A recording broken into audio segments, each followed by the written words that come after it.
Well, hello.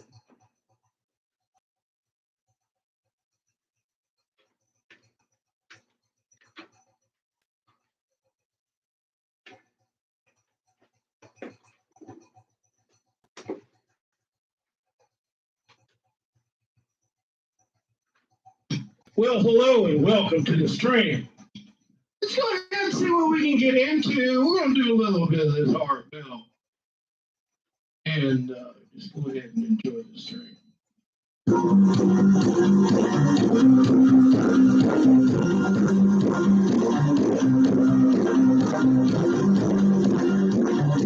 the high desert in the great American Southwest, I bid you all good evening or good morning, as the case may be, and welcome to yet another edition, the second since I've returned of Coast to Coast AM, live talk radio throughout the nighttime, largest live overnight talk show in America by a country mile, stretching from the Tahitian and Hawaiian Islands in the west all the way east to the Caribbean, U.S. Virgin Islands, and more, south into South America, north to the pole, and worldwide on the internet. This is Coast to Coast AM.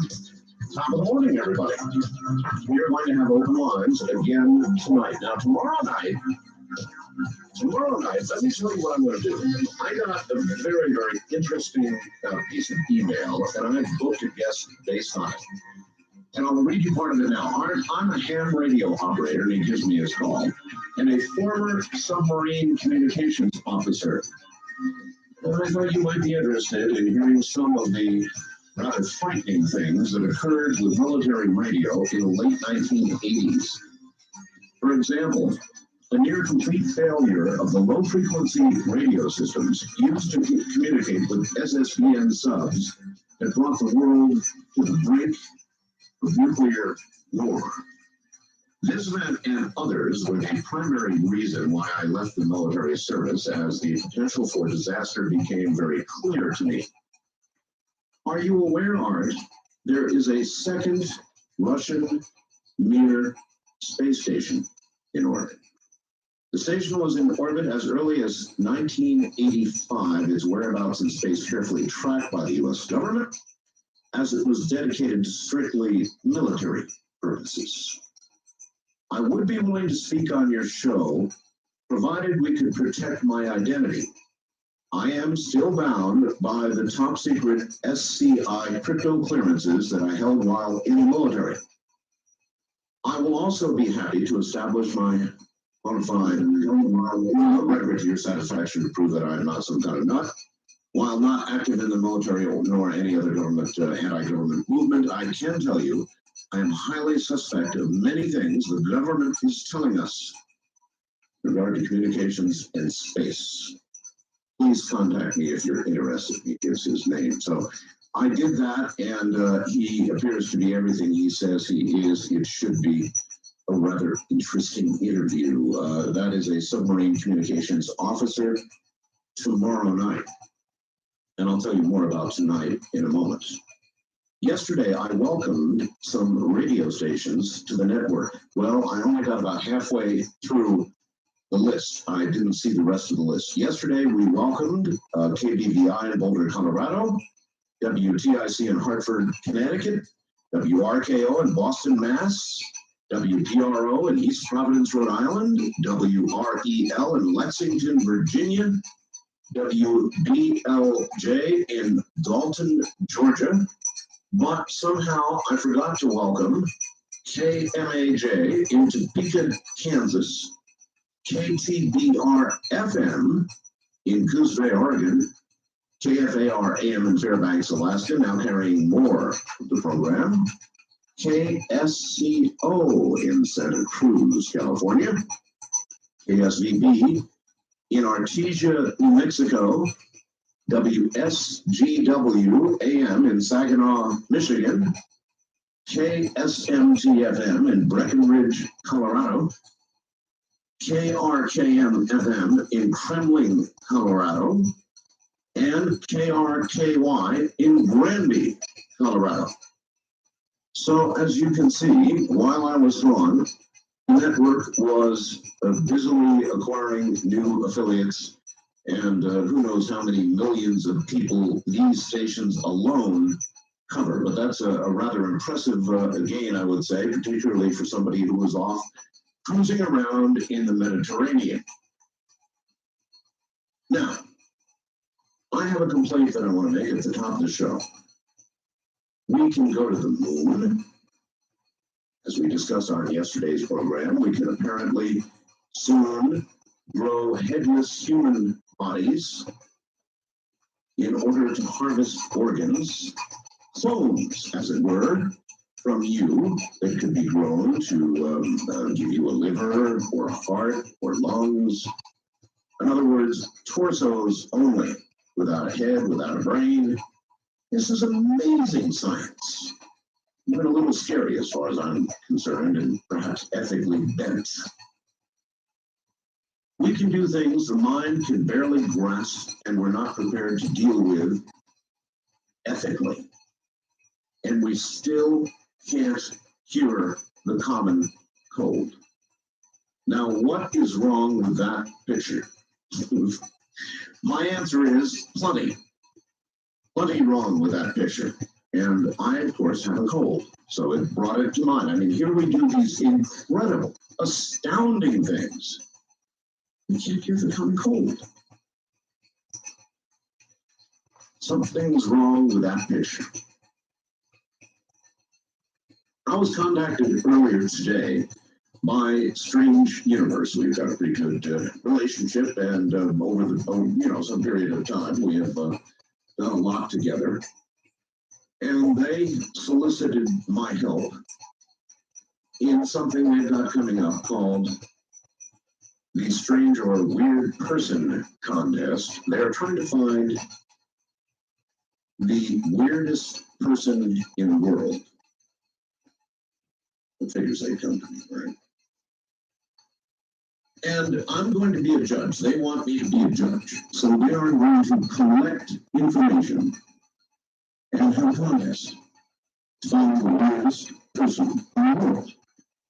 And they are going to shower upon this person prizes like bringing them to Los Angeles, that sort of thing, treating them to this and that. It's going to be a big contest. And I thought, who better to find a weird person than me? I've got them stacked up like cordwood out there. Now, I thought tonight I would steal their idea and try to find the weirdest person in the world myself. So I'm going to open a weird person line. If you think you're really, really weird, and I'm leaving the category very open because there's plenty of weird people out there. But if you think you fit into that category and you could be a winner, then you're going to want to call my weird person line tonight at area code 7. So I'm going to be a judge, by the way. And I thought this might help me warm up.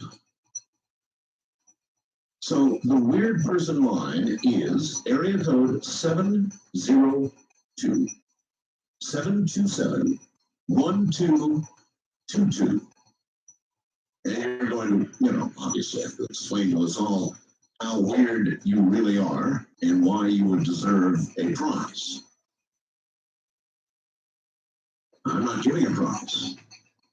However, if you're really weird, then you can obviously enter the Weird Person Contest that Strange Universe is about to have.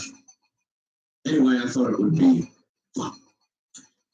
Otherwise, in the news, let me see. The IRS is due to be overhauled, they say. They have tried this many times. The president now suddenly supporting it after a lot of Democrats decided they would.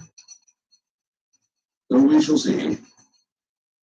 President Clinton is poised to announce a new plan for the planet, for global warming. And I was watching the coverage of this earlier this night on CNN, and I found it rather interesting that as they presented both arguments with regard to global warming, is it real? Is it just the figment of somebody's political agenda-driven imagination?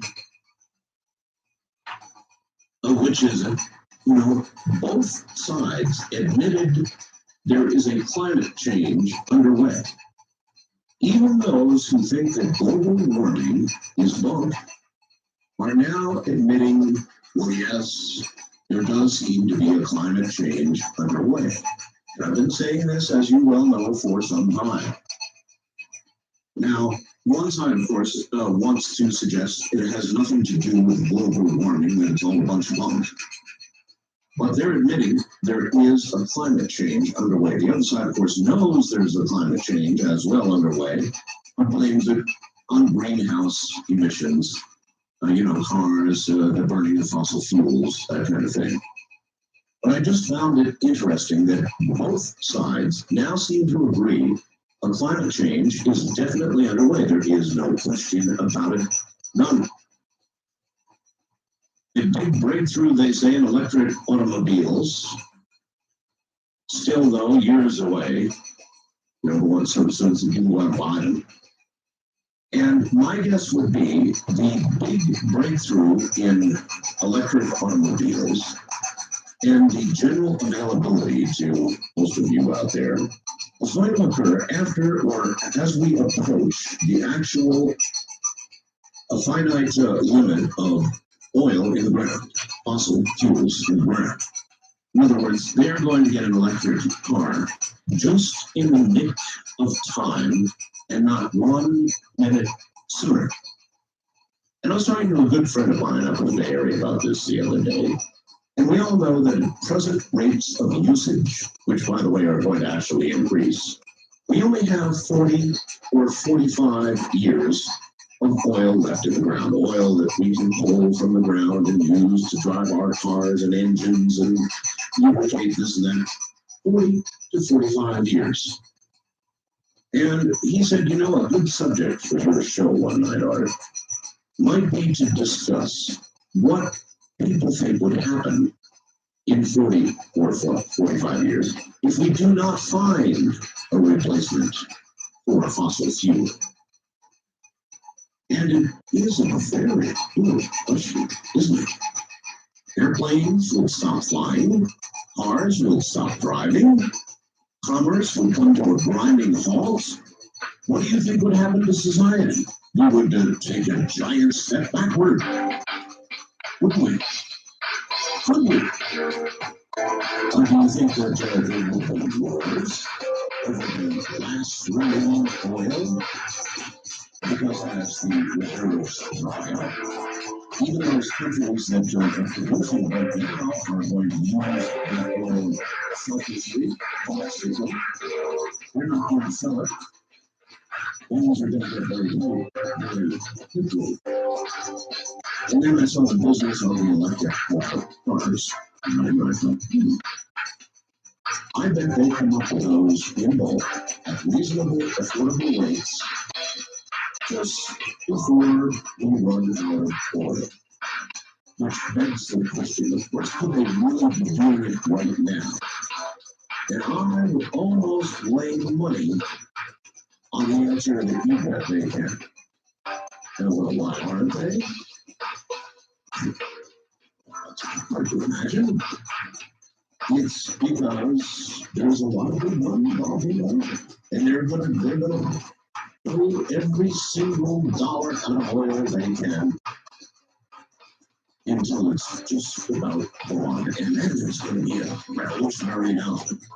That's what I think.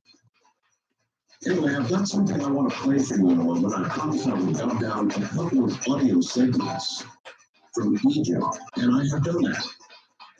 You are about to hear in a moment the voice of Zahi Hawass, and you are about to hear the two faces of Zahi Hawass.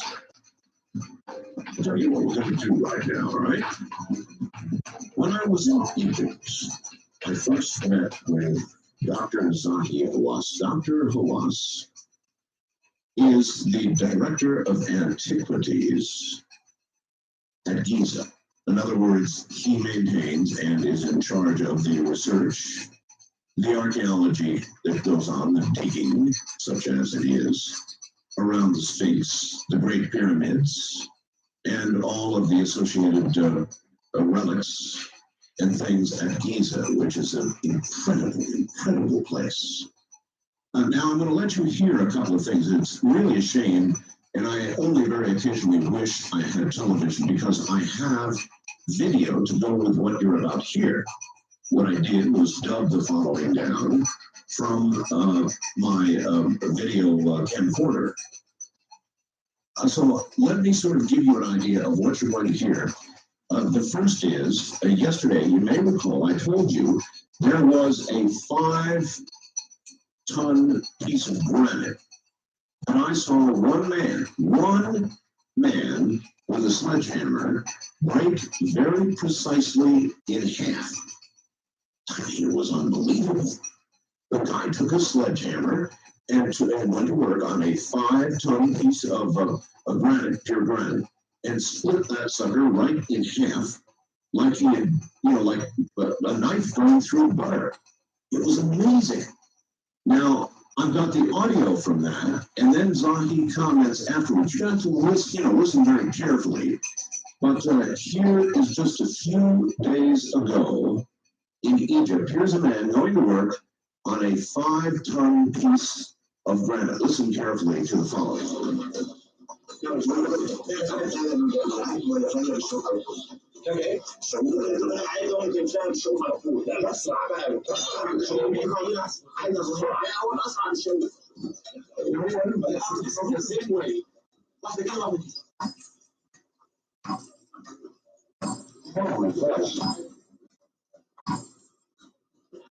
He's crying out on that granite.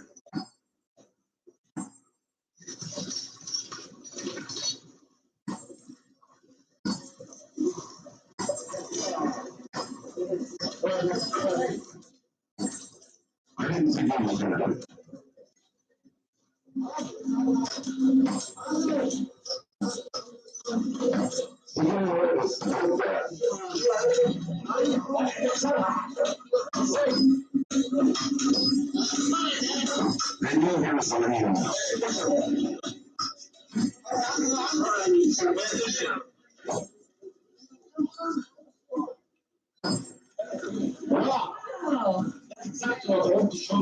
Wow.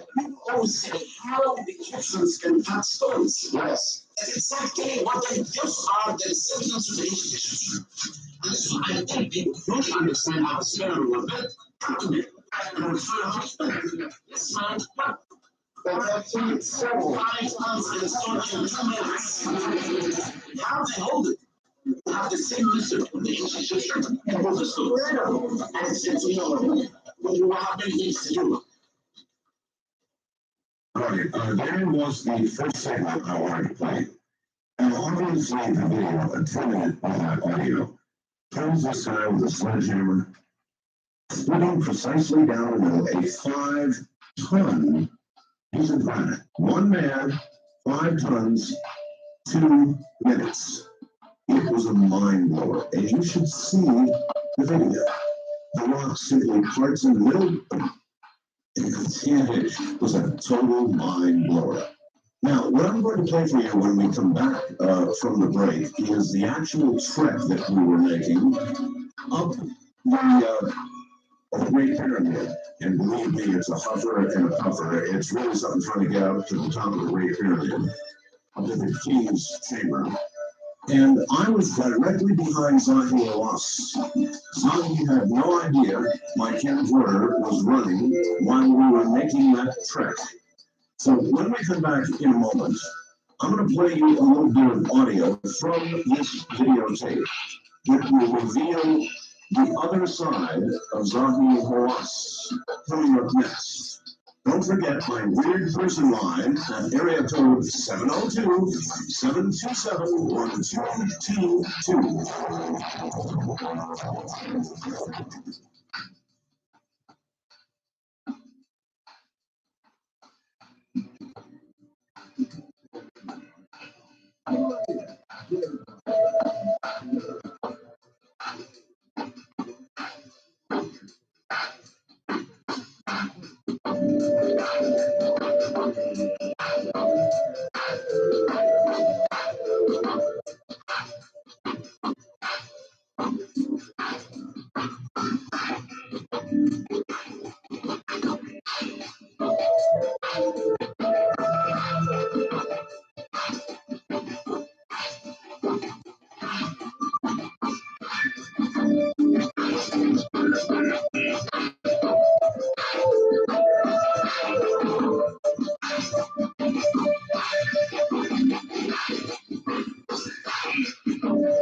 And I was telling her when I was about the common cold, and she said something very wise. She said, have you ever considered how profitable the common cold is? She's right. Cough syrup. Every kind of cold remedy you can imagine. Go to the grocery store and look, it takes up nearly an entire aisle. Cold remedies all over the place. Tissue paper. I'm already handing out 2 boxes of tissue paper on this cold. By the way, now my wife is catching it as well.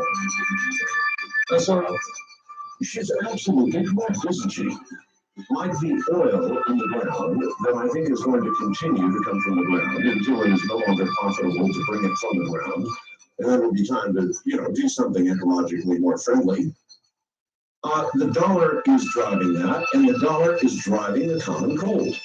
In other words, we probably still have the common cold because it is incredibly profitable. She is exactly right on the money.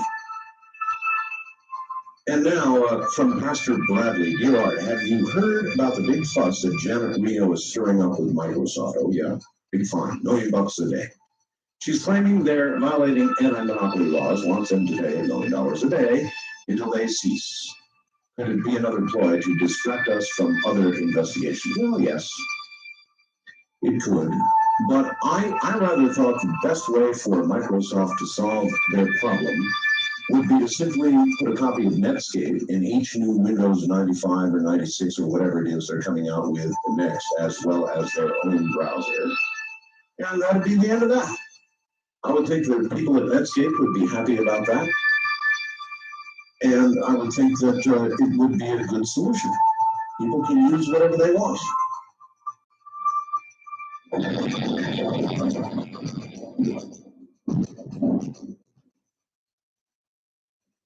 Coast to Coast Radio, short side creates the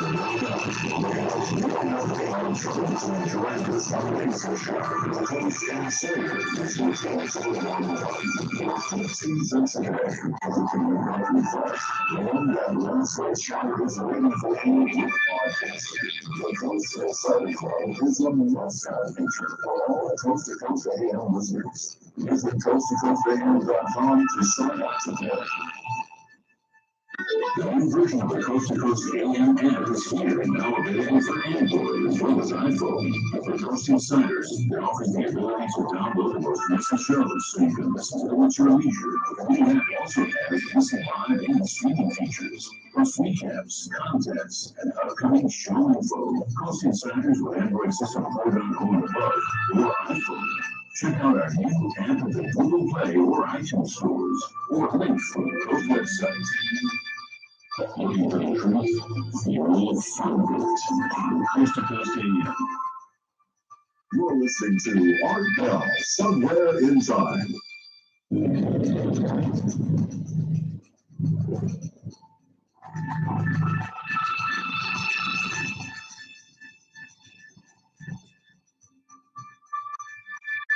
Now, what I'm going to play for you, you're going to have to listen very carefully because it was a noisy environment.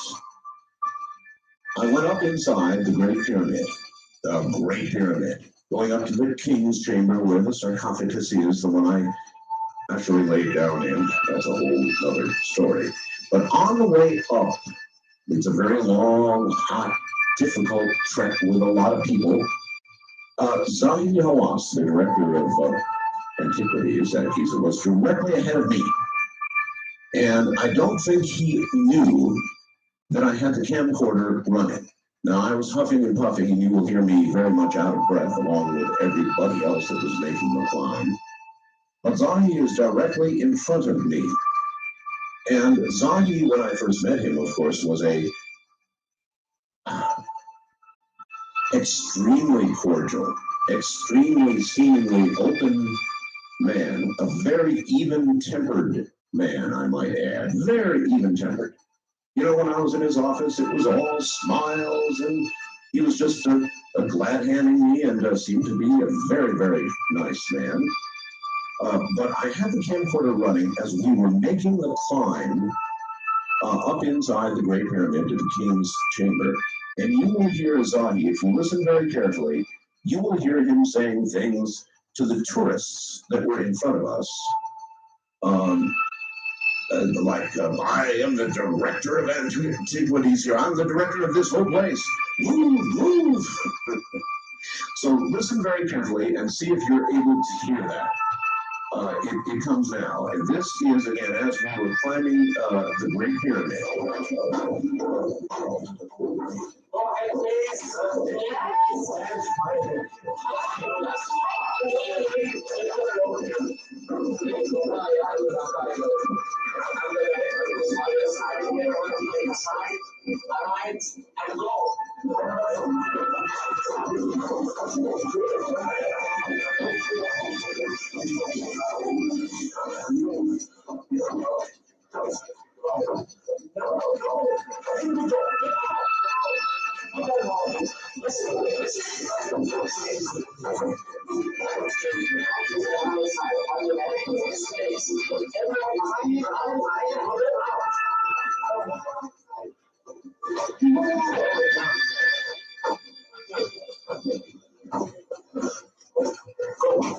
Well, anyway, that was it. That was directly in front of me. You could hear me huffing and puffing. That was a very serious climb. But as Zahi climbed in front of me, he was getting very annoyed with the people in front of him. So I thought I would play that little audio clip. And here is one more. This particular clip, again with everybody huffing and puffing as we were marching all over the place, is right at the side of the Sphinx. At the side of the Sphinx, there is a large hole which has gone down X number of meters. That Baval and Hancock, in fact, you will hear Zahi mention Baval and Hancock, who think that Zahi is hiding something, and he mentions Baval and Hancock, and disclaims, says there's absolutely nothing down here. So here's that audio clip. Giving demonstration lessons, and I have a slide and a photograph showing people inside the space. Then about a few months ago, a year ago, I announced that we could open the shop. Then Hancock and Boffa left not everywhere, not anything to open, was going to find something and hide it. There's nothing there because it has been opened before. It's not intact. And you will not have it, How would I have it? And why would I? Maybe you'll sneak it out in the middle of the night, but you won't, will you? If you listen, as long as you discover something in your island. If you discover something here, all your goals is in there. What they say doesn't make any sense. Why this? Wow. It will be something to the whole world. There is no reason your purpose is here. Accept it. Yes. What do you think might be down there? In my opinion, the mystery has nothing but speculative the people that we hold. There's something that it's not. But to give the people hope could be true. The people need something. But in my opinion, for someone who has studied every piece of science in this area, I know there's nothing in this except speculation. It's not true. There's no one single artifact or a piece of sand that's been found in the plateau to prove the existence of nothing. That's right. Of Atlantis. All that's known is that you will see after from this moment to the end of your trip, something will recover every day. Yeah. All right, well, there you were, Kawasaki at the side of the Sphinx, suggesting there had been nothing found. And certainly nothing found to prove the existence of Atlantis, and he made reference to Cabal and Hancock. So I've got many more like that, but I will not play them for you now. I just wanted to give you a kind of a taste of what the sound was like. And of course, I have a videotape, and I have video to go with all of this, and it makes a lot more sense when you're able to see the video. This is the one time I wish this was TV and not radio. I've got a lot of very good and interesting video. Eastern Rockies, you're on the air. Good morning. Hello? Hello? Yes, hello. Hello, this is Mike from Houston. Hi, Mike. Hi. I was just curious about the other night when you had the guy on Greenland about OBE. Oh, yes, Yeah, I love that same feeling that I've noticed when you get the vibration and you feel like all this energy when you're about to fall asleep. Yes, it is what occurs just prior to an OBE if you let it happen. And I'm afraid to let it happen, just like you said. Well, that makes two of us. I'm still afraid to, even after his reassurances. Well, I can't reassure you because I'm afraid to do it myself, so I can't help you out. All I can say is, I guess what you would want to do is get his mouth and see if that convinces you and give it a try. My fears range all over the place and nobody has ever satisfactorily answered this for me. Millions of people around the world die in their sleep. Well, they have not yet come back to tell us what it is they died of, why they died. And I've always wondered, how do we know that a bunch of people out of their body didn't suddenly get disconnected and die? So until I get the answer to that and a couple of other things, I'm not likely to let go. And then the other thing that happened to me is a tongue in the ear. Yes.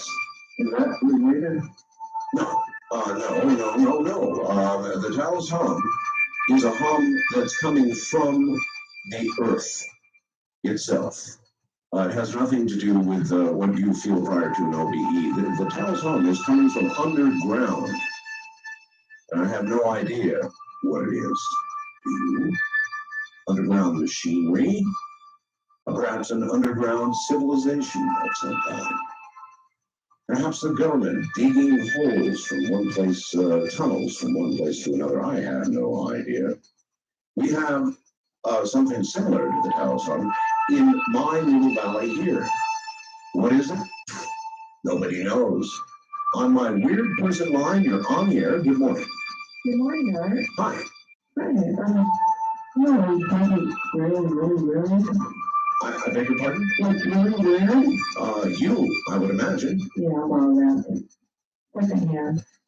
It's clarifying, and I've been disconnected many times from saying that I can't get through. Like I did a busy thing, and then all of a sudden, you're gone, and then you don't have it. That's worrying. No, it isn't. That's normal. Really? That's the way it works for everybody. Is that right? Yes. Well, I find it wrong. Okay, well, you're through now. What? You're through now. Yeah.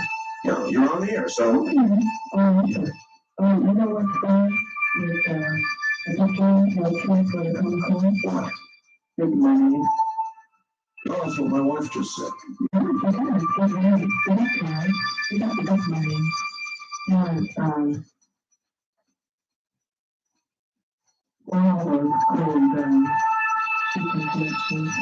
Oh, well, you go, all right, thank you. You go to the supermarket, I said it a minute ago, you look up and down the aisle, and entire aisles are devoted to various things. Expectorants to make you hack up whatever's down there. Many cold cures that promise varying degrees of relief from 4 to 12 hours, which sort of work, but in my opinion probably drag colds out. Aspirin, every manner of just hundreds and hundreds of products that serve you when you get a cold. And then, of course, there's the suspicious flu season. Have you ever noticed they know exactly when it's coming on TV? They'll say something like, the flu season is here, and you'll start to see advertisements for things that will relieve symptoms of the flu. And sure enough, what comes along? The flu. And I've had these dark thoughts over the years of, executives, vice presidents, perhaps, of flu medicine company, large companies sort of stealing out in the night, no doubt in black suits with little vials. They're dumping in reservoirs. I'm sure that's not really true, but I've thought of it. Well, Jack, here's strain A. Here's Asian strain A, Jack, and it's your job to go put it in the reservoir this year. You're the new guy. And of course, then they coordinate their ads on TV for the flu medicine, and sure enough, everybody gets the flu. Wild Card Line, you're on the air. Hi. Hello, I'm calling from Nashville, Tennessee. Well, good. The comment I would like to make tonight is, if you look at the UPC barcode of anything you buy in the store, Right. You can see at the beginning there are two skinny lines, and in the middle there are also two skinny lines, and at the end also. And each of those skinny lines represents a number, and the number is 6. 6. Yeah, I don't know if you've ever heard that or not. Number of the beast. Yeah, and I've heard that they have technology that, you can put it in your palm of your hand. And so it's stated in the Bible somewhere that without the 666, you won't be able to buy or sell. That's what it says, yes. And so I just thought, you've probably heard that already, but I probably have, yes. but there might be a listener out there who hasn't. Well, do you have an implant yet? Oh, no. Are you going to get one? No, not if I can help it. Well, you will be able to help it.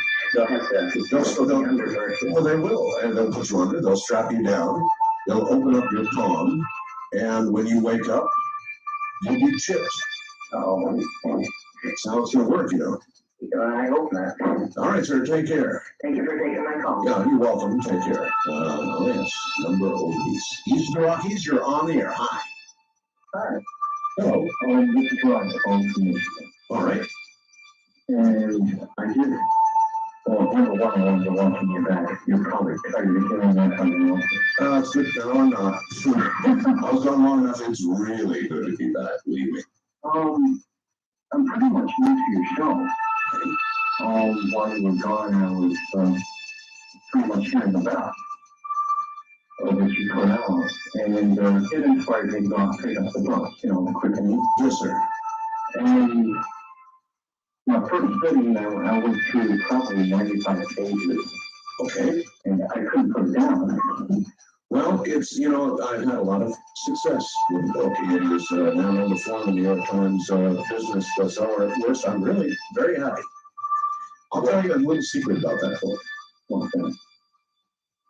I wrote a first book, which was called The Art of Talk, and that was about me and about talk radio and blah, blah, blah, with a lot of photographs, and it was basically an autobiography.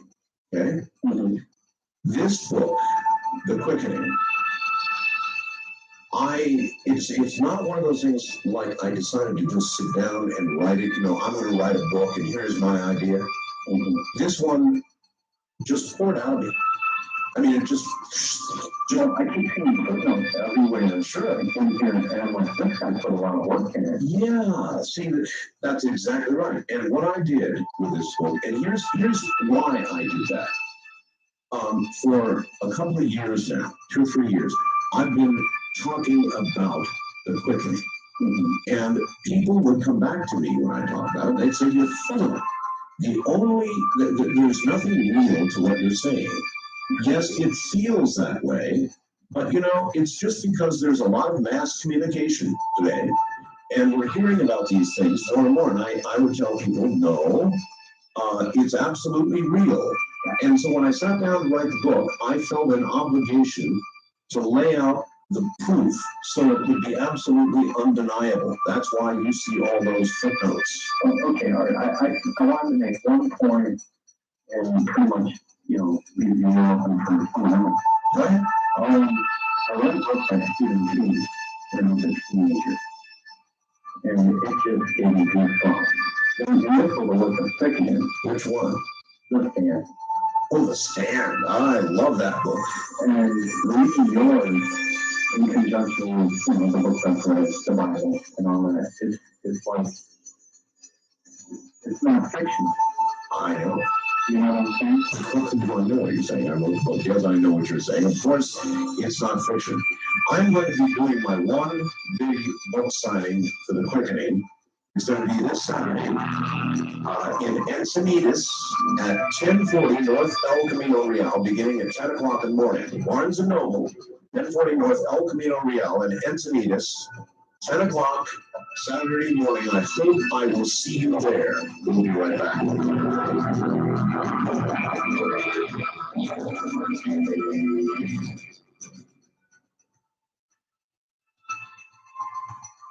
The science of the influence of radio on our growth coast to coast AM. This Congress went to Henry's sister is being visited by extraterrestrials. This guy was literally about 2 months ago. She got the dead something cracking back and forth. I hate these crazy stories. She took her foot back and they grabbed her foot again and had to leave. I really hate those stories. And we threw the cover back and sprayed the back of her head.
This is Coast to Coast AM from the T1 with Art Bell. It is, and here I am once again. Well, as I said earlier on Strange Universe, we had a call actually from Strange Universe earlier today, and they're going to have a weird person contest. And so I thought I would get the jump on it and see how I could do in that category, knowing that I have lots of you in that category out there, and I have one contestant on the line right now. And I pre-screened his call a little bit, so I can tell you it's weird. At any rate, here he is. Let's see how weird he really is. Hello there. Would you consider yourself weird? I don't think of myself as weird on a moment-to-moment basis, but every so often, if I'm able to step back far enough from the forest to see the trees, I would have to be considered weird. Well, even though you might not consider yourself weird, is it reasonable that other people would consider you weird? Completely and totally reasonable.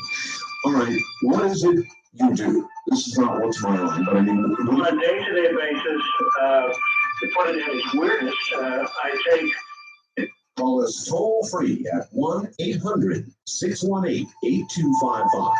Do that is because. Oh, no, wait a minute. We're going to have to be a little bit careful here. I'll crank it. We're going to have to be a little careful. I mean, I'm not Howard Stern. I understand. I'm open-minded, but I'm not Howard. So we're professional. We are. And so we're going to have to do this tastefully, if possible. Oh, all right. I handle the contemporarizer questions related to a device called the Venus 2 Personal Comfort System for Men, and also another device called Sybian. Let's get these straight. The Venus 2.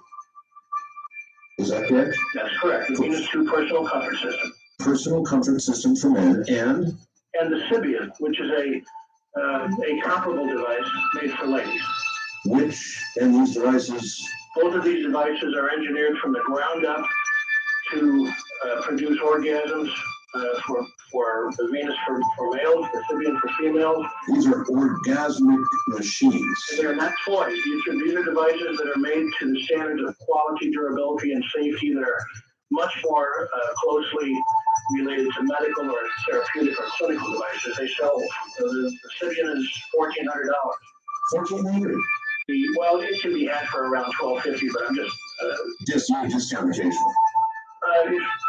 We do offer discount offers, and the Venus 2 sells for $1,095, but it can be had for around $950. And I'm not trying to hawk them, but it is a very peculiar. When you say $1,095, you mean $1,095? Yes. Uh-huh. And they're made to last a lifetime of the owner. And all day long, I take questions from individuals who, through one means or another, have heard about the devices and are calling to either to buy or to ask questions. Okay, so you manufacture machines that produce orgasms, machines. Yes. Now, as a matter of absolute curiosity, what got you started in this? In this what line of particular? Yeah. Well, that's a good question. I was managing a nightclub in Chicago, and Chicago has some very unusual standards about gentlemen's clubs, and the club was closed due to a parking. We had insufficient spaces for cars, if you can believe that was the real reason. And simultaneous with that, a local newspaper, Chicago Reader, published an article about a fellow who was the original engineer inventing the Venus 2. And I called to congratulate him because that particular issue had been picked up from the distribution points faster than any other issue in the 20-year history of that newspaper. And I had put in about 10 years in medical marketing, once for plastic surgeons, another time for a renowned eye doctor. And to make a long story short, what I do is not too dissimilar from medical marketing, because as you stated, we have to be professional. I mean, I can certainly understand that, for example, there would be a definite use for that machine in, say, a sperm bank. I'm sorry? There would be a definite use for that machine in, say, a sperm bank. Right? That makes sense. I mean, we've sold a few, but because of the age that we live in, there's a lot of people who either, let's say in the case of men, who do not have access to ladies or who think that they don't, which amounts to the same thing, and who are afraid to take care of those matters the way people did 50 years ago, or maybe even 15 or 20 years ago, or 10 years ago. And then, of course, there's safe sex and AIDS and all the rest of that, too. Yeah, and some people feel that as men age and it is inevitable that they're going to be confronted with prostate problems. Oh, yes. And many doctors feel that if those matters aren't taken care of, that can accelerate the point in time when someone is confronted with it. And also, this is, I think, it qualifies both as weird and also as beneficial, but the Venus 2 can produce and deliver orgasms even for men who are impotent. Wow. In other words, it functions, it doesn't have to be operating on something that's rigid. What made you decide to call it the Venus 2? Now, Venus is associated with love, I suppose. It was already called the Venus 2 when I came on board. I didn't invent this, but I did add the personal commerce system from that because it has to be a way of describing it. How about, I thought of, while I was just sitting here thinking during the news, I thought of the Orgasmatic. Well, Orgasmatron is one of the names. Orgasmatron? Copyrighted. Oh, copyrighted, yeah. Oh, sure. Are these large machines physically? Venus 2 comes in its own carrying case that's about the size of a large briefcase. We're coming out with the next generation unit in the spring, and it would fit in a shoebox. A shoebox. Wow. Now, how are these items marketed? I mean, you don't go door to door and, like the vacuum cleaner salesman, yes, hi, ma'am, I want to show you our... We put reasonably discreet ads in some of the better adult magazines, and also occasionally I'll do a press release, and we generate interviews. How's the market? I mean, our sales list? They're very consistent. I would say that each week we sell between 15 and 25 units. And, wow. and we're so confident about the quality of the product, yes, and the effectiveness of the product that, yes, that they're sold on the basis of a 45-day trial period. So if someone, really? if for any reason someone buys one of these and they decide this isn't worth it, or this isn't what I had in mind, or it's not for me, You give the money back? we do. You do? We do not take any part of the unit back that comes into physical contact. Well, see, I was about to ask for that. It's like, We take back the power and control unit, and we collect all of their money except for $125. So if I can do that mathematically, the person could buy one of these units, and if they return it, basically they spent $125 to keep it for a month and a half. There's a store in California that rents them for $150 a week. Rents them? Yeah. Uh-huh. But you buy your own attachment. I think I connected to it by a pneumatic phone. I think I understand. How do your friends and family react when you explain the kind of business you're in? My family is mortified. They're mortified? Yes, my friends know me, and it's not a problem with my family. They're mortified. Well, pretty much so. Well, That's everybody has their own family. yeah, you're definitely in a unique business. No question about it. Do you see a big future for your product? Absolutely.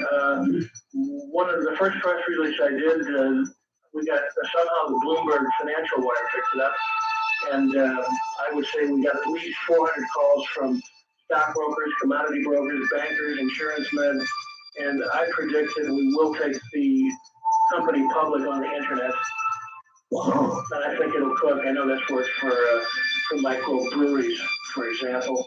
And also the next generation, Venus 2, will be more powerful. The maximum speed will be higher. The minimum speed will be lower.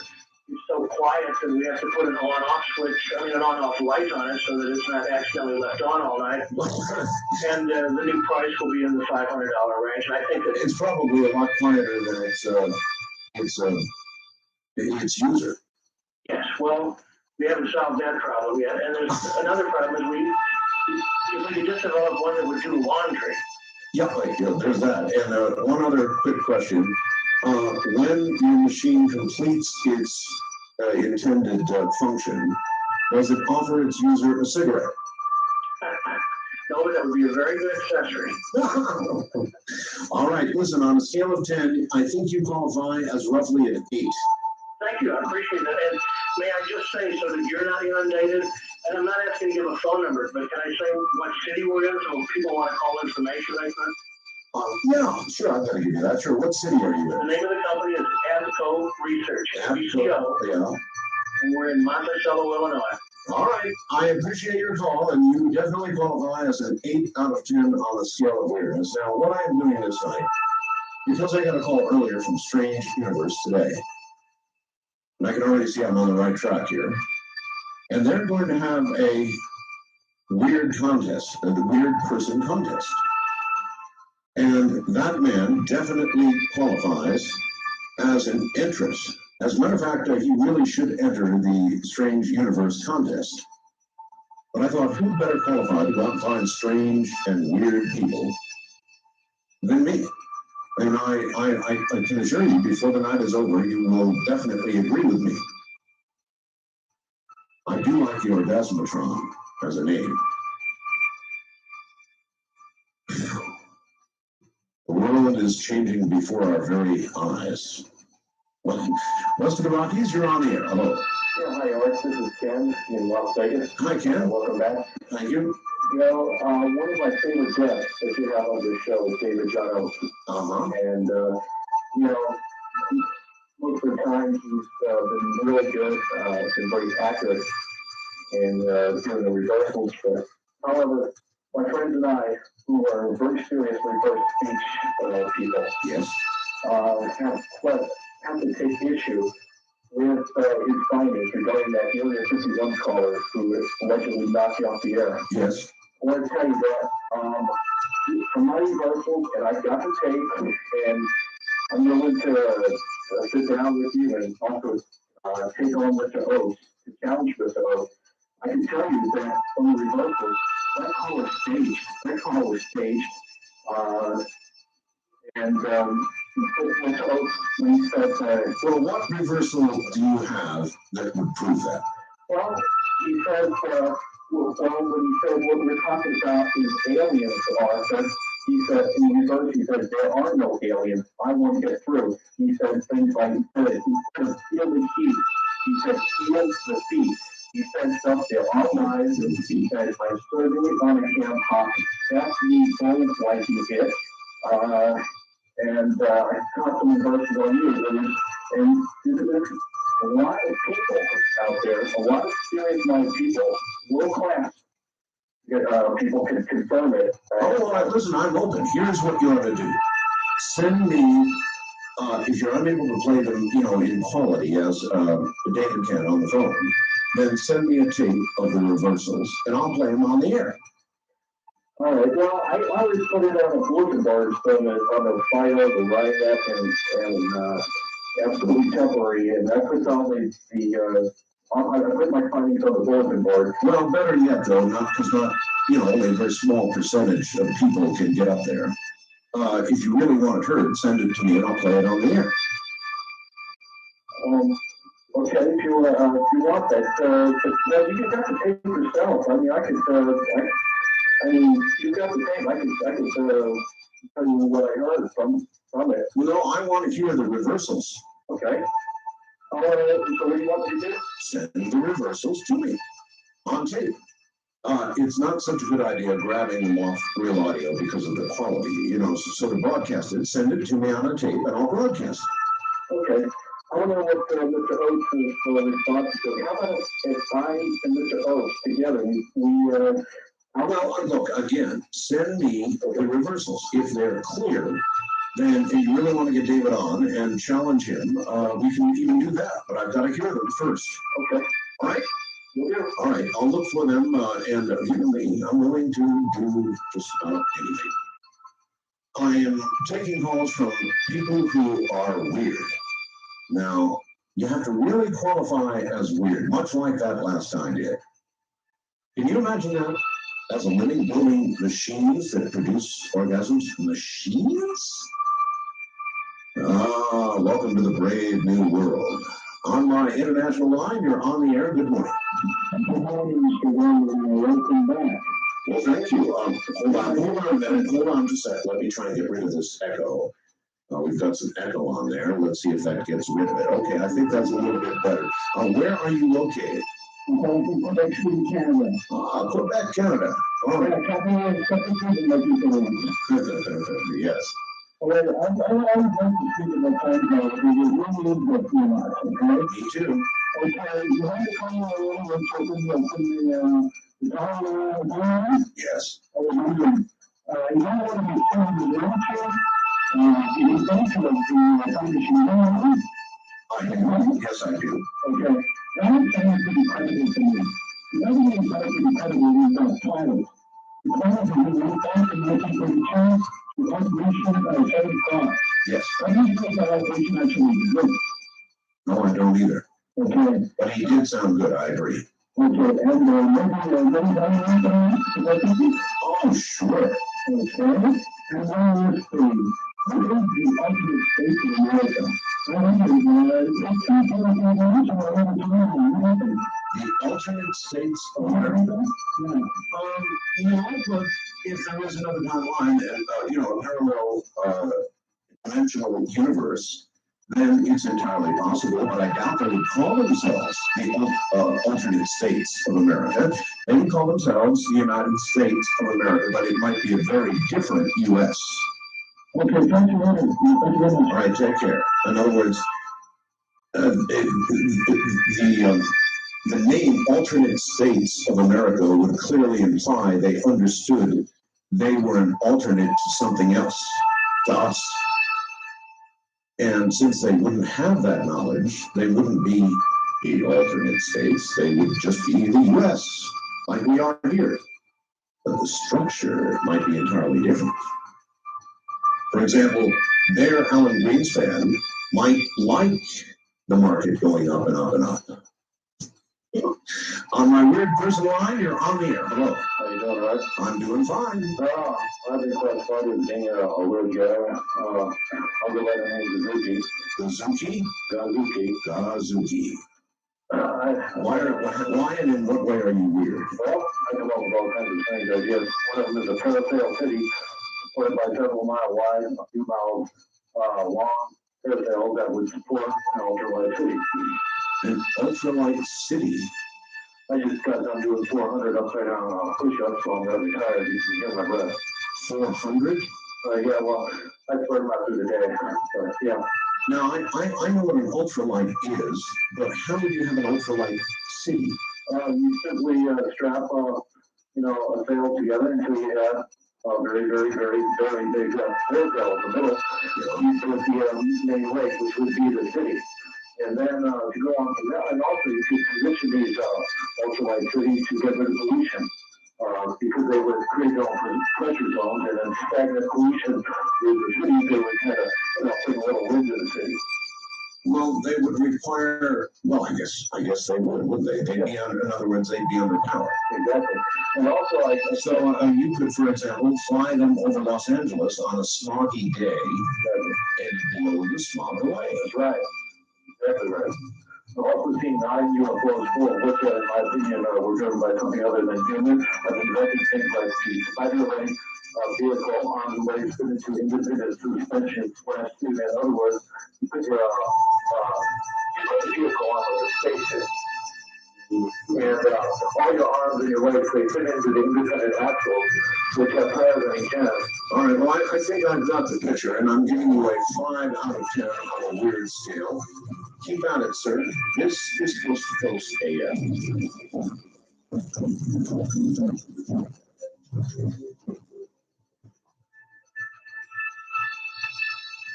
From the archives of Coast to Coast AM are going to spend the rather unfortunate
Thanks, Bell in the Kingdom of Nye.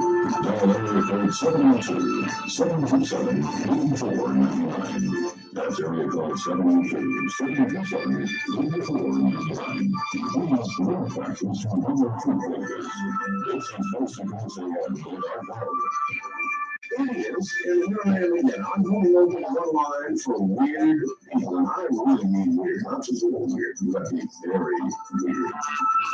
Anyway, that line is normally my first time caller line, and it is area code 702-727-1222.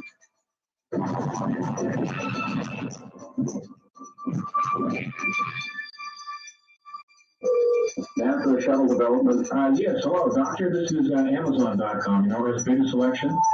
Yes. And you're an actual rocket scientist? Yes, I am. And you rocket scientists are pretty darn smart. Well, we get by. Oh, you're being modest. We need somebody really smart. We're trying to find a place big enough to hold our 4.7 million video, CD, and book titles. Well, that's an impressive amount of stuff. Yeah, we're more on the way, and frankly, there's stuff that's where to put it. I'm pretty busy right now. But this is not going to take long to get brain cells. It's not like rocket science. Oh, that's the first time I've heard that one. So I have a launch coming up. Is there a launch no problem? No, launch. Oh, shut up. Yeah, you know, maybe the astronauts are already up there making it look from a big open space. Oh, I'm sure they'd be happy to do that for you. Really? Oh, they have nothing else to do. It's so wonderful. It seems to spend a lot of time there about spinning and screen things like that. Well, that's it.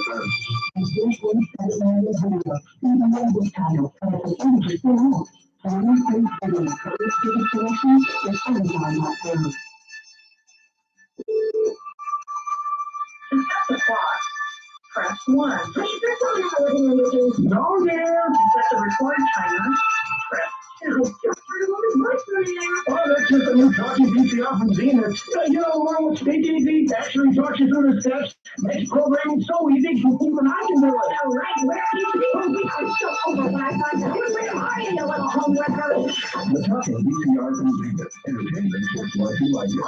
Now it comes with so separately. All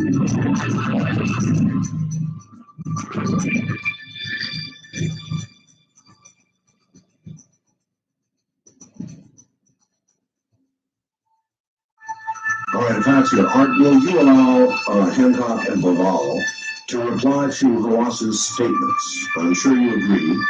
That would only be fair. Welcome home, get well, thank you. Yes, of course, I would allow Hancock and Laval on to counter the statements made by Zahi Hawass. Of course I would. So if anybody out there wants to contact them and let them know that I have issued an invitation for them to respond, they're more than welcome to come on the air. On my weird person line, you are on the air. Good morning. Good morning, NFL. As you know, I pre-talk to you. I have an extremely rare RH factor, which is RH equal, and I have documents to prove this. I've never heard of it. RH, I know about RH. Positive, I guess it is. And Negative. when you tell me you might be in the document done by the U.S. military, You know, that states RH equal, RH factor equal. what does that mean? I mean, does that mean that you would be compatible with both blood types, or you would be not compatible with either one? Well, being RH equal, you know, a positive and positive equals equal. I mean, equals positive. A negative and a positive equals a negative. So, you know, by the law of physics and in nature, RH equal I guess, you know, a negative and a negative would equal a negative, You know, and a positive and a positive would equal positive. yeah. So actually, my blood type, I could actually donate my blood type to either a negative or a positive. Have they tried it? That I don't know, but I do know that the human genome has been completely mapped, back in the 1950s, and I have the name of a doctor and a phone number that actually cloned a human in the early 1970s. Well, you know what? I don't doubt that. We were talking about that yesterday extensively, and but I've never heard of an RH equal person. Now, is I there, didn't have either. is there anything, Anybody else would have. is there anything otherwise different about you? Do you have any strange powers? Can you see through walls? Well, I have that road on occasion to see passing, you know, people on the sidewalk, and they would look toward me, and I would answer their question, and they'd kind of get me kind of dumbfounded. You're telling me you can read minds? Well, not particularly read minds, I can actually, you know, I have a sense of what someone was about to ask, and I would answer the question. On occasion, it doesn't happen on a regular basis, it just occurs occasionally. I just read a book that I've recommended to my listeners, and I recommend to you, called The Miracle Strain. Boy, was that a good book. And you sort of fit into perhaps a category that was almost described in that book. I don't want to give anything away, but Well, I do recall way back, you know, in the late 50s, early 60s, of being tested genetically, you know, from at some point when I was extremely young. And the genetic testing that they did, some sort of injected something into my right hip. And, you know, it came back as extremely strong. Whatever it was. now do you, here I am suffering from a cold right now. You get colds? No, You don't get colds. no. Like a flu. You don't ever get flu either? Well, I get the, you know, the garden 12-hour variety, but I don't get the flu or cold, no. Well, we need your blood. We need your blood. Well, the plasma, actually. It may be there's something in your blood that could aid all of humanity. Well, it's possible, but, you know, the thing of it is, We need to get you on a table and do see you remember a movie that, I mean, a television series back in the early 70s, late 60s, maybe mid 70s, regarding the person that had an extremely rare blood type that government agents were chasing this person all over the place, and he was donating blood. You know, I vaguely do recall that, yes. And he was donating blood to sure people and stuff like that. Yes. That is basically the scenario of becoming the mapping of the Human Genome Project. And the Human Genome has been completely mapped, you know, like I said, in the 50s. And the story behind the human clone that was actually cloned and successfully in 1979, the doctor that cloned this individual was actually sponsored by the military for military purposes, and the military gave orders to this doctor to do his clone because the clone refused to kill a dog. You know, actually physically kill a dog. It wouldn't kill on command. Well, so that wouldn't be any good for the military. No. But, you know, Would the clone even kick a dog? no, it wouldn't harm the dog in any way. Well, then that's obviously no good for the military at all.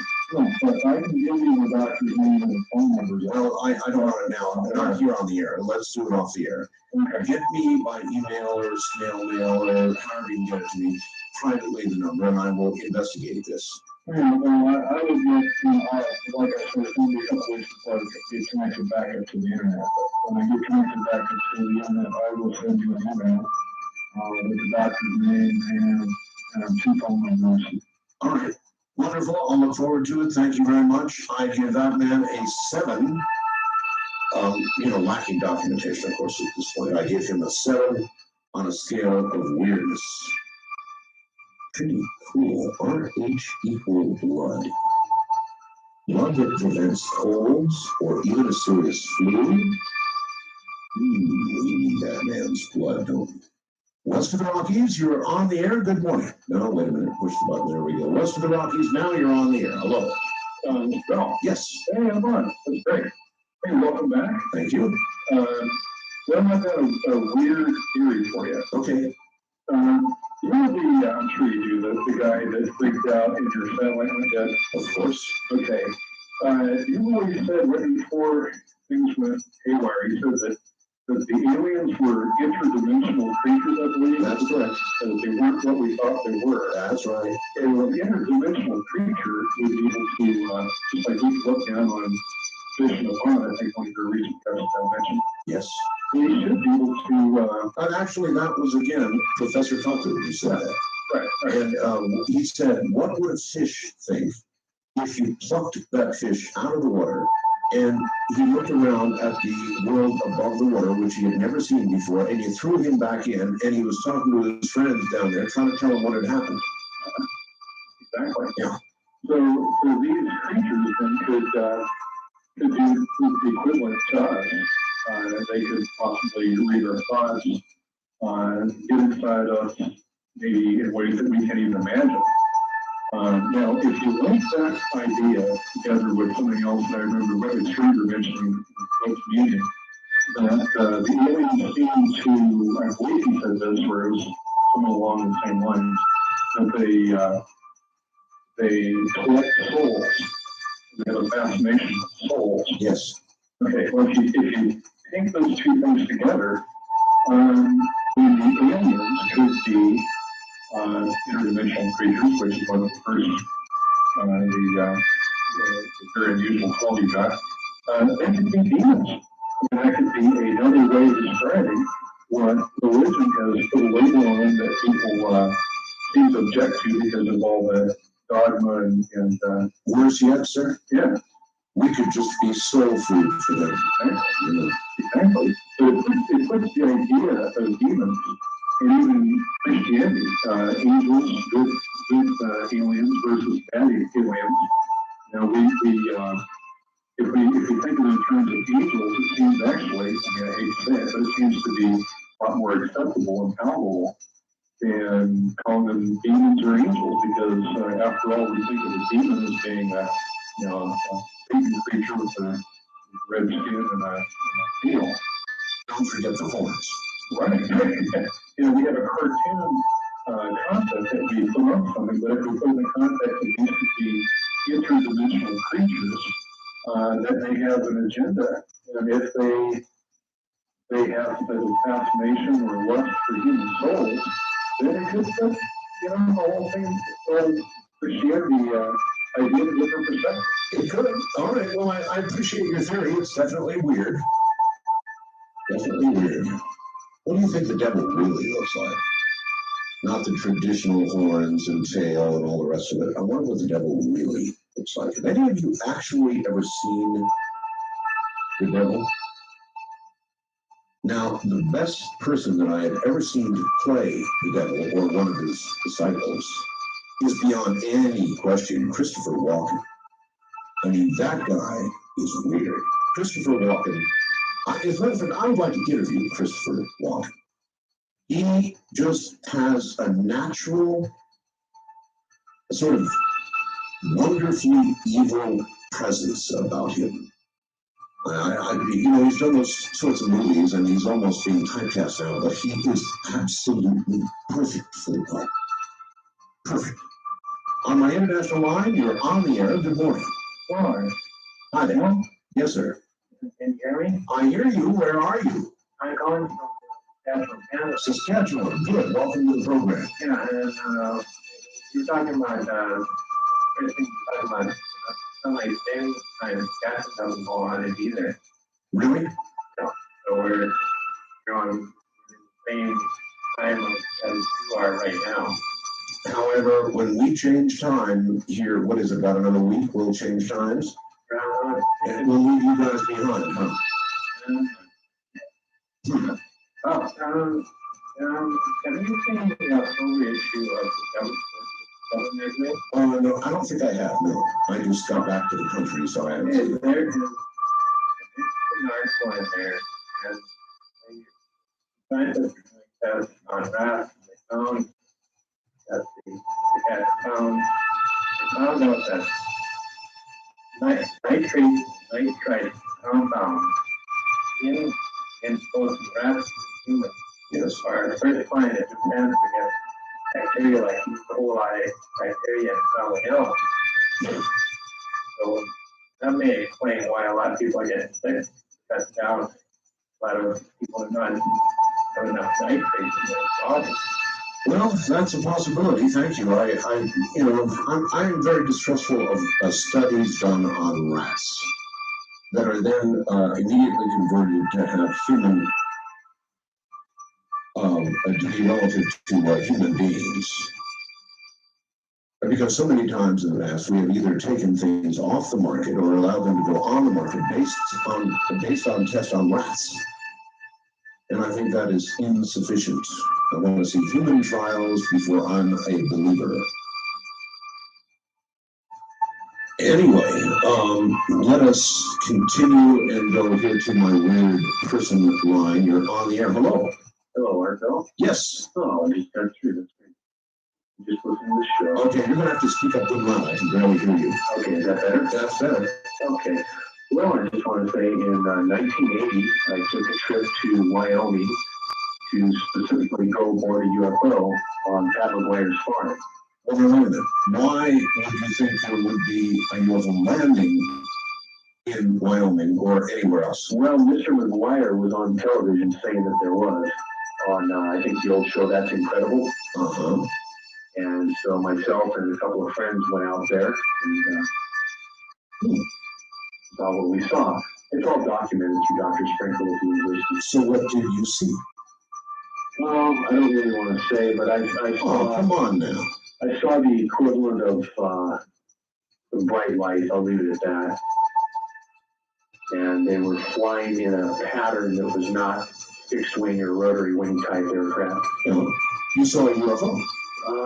No doubt, but I don't want to say that because I have no way to prove it other than my own word. Look, a UFO is just an unidentified flying object. And you definitely saw one of those, right? By definition, I did. But you didn't get picked up, you didn't get abducted, you didn't get to ride one. I'm not sure. Oh? I don't think I did, no. But some strange things did happen. Like what? I don't want to go into detail. There's too many people listening. But you knew that when you called me. Well, it's just something weird to talk about that I did. Well, that's why I have the weird line open. Right. So you can't tell me. I could tell you maybe, person-to-person conversation, but not on the air. All right, well, then I'm going to leave it at that then. You've got to be able to tell everybody, not just me. Got to be able to tell everybody. This is an open radio program. So, when you get ready to, make it all public, when you're going to let it all out, don't call me back. On my weird person line, you're on the air. Good morning. Hello, Art. Hello. My name's Eddie. Okay. I've been calling Carol Eddie. They think I'm kind of weird, and I think I'm very normal. Well, why do they think you're weird? I do have a fascination with death. You remember the video of Stages of Death? Oh, yes. I read it 27 times. Really? I find it mildly erotic. And I don't know. I think that's normal, but I just think that's... Wait a minute. You think Death and Faces of Death was a videotape, for those who don't know, that depicted people dying in truly horrible, awful ways. Oh, I love it. Really? Yeah, and for some reason, I have a coffee can full of old toenails, ranging from celebrities. Wait. You collect toenails? I'm so much like that, right? I'm just from celebrities down to my leather, and I'm quite proud of it, actually. How, as a matter of interest, how do you get these toenails? I mean, it's not something you can ask people for. In fact, I got them for I noticed someone took my toenails. I always want to that. Do you sometimes have to do so covertly? In other words, Well, as I said, I'm kind of proud of it, on a question, so I don't want to come and see you, and I'm, afraid to talk about it. How many, you say you've got, well, give me an estimate. How many toenails do you suppose you have total? But, I'm not exactly sure the number, but it's off in for the good size and I work enough. That's a lot of toenails. How long have you been collecting? For about 5 years, actually. I'm about ready to throw the candy and started doing it, so it's an exciting one. Another day I chose, I found a very large ant in my backyard. So I looked at the ants during the day. So I followed them for about 5 hours. You spent 5 hours following an ant. Oh my God, my neighbor jogged into the street across the street and I said, you went down the door. And I often took them off the door. But I think that he takes me. So in other words, by the time you were able to lift the lid, you was gone. Yeah, But you spent 5 hours following an ant. I thought it was very similar. Yeah, I thought it was something that's done there. Right now, when they're very busy, you just want to run around, but you get away from it. But apparently, it's a really trick to drop you, right? They'll get too much time. Well, how are you able to devote so much time to the Faces of Death 27 times, collecting toenails, following ants? I mean, these are time-consuming things. Yes, really, matter of fact, I do that, but a lot of people, of course, I do listen to your show often, and so that takes a lot of my time and gives me a chance to people engaging on production. You know, it's on radio and headphones, but you do things, and I know you can have that, I think it's weird. As a matter of curiosity, you've got this coffee can full of toenails. How do you know which ones came from a celebrity? Oh, I just put them, I tagged them with them. You tagged them. You know, what nasty is, you can't buy them. Some of them are just kind of run around, so I don't know you got, but they're very famous about it, or people who actually couldn't keep that. Give me a name or two famous toenails that you have. Well, I've got hold on a second, let me get that, let's just, someone, I did buy a set that someone bought me from the diamond, so. Yeah, I don't know, Did you say Madonna? that's right, I was watching this Disney at time, at least someone offered me to bring it, and, yeah, this is someone who, I mean, you can kind of do it, you just, maybe from your back. Well, these given to you freely, or you paid for it? And of course, I value those greatly. All right, well, contact me privately because I've got some very famous nails for you. We've got a break here at the top of the hour, 9 on a scale of 10.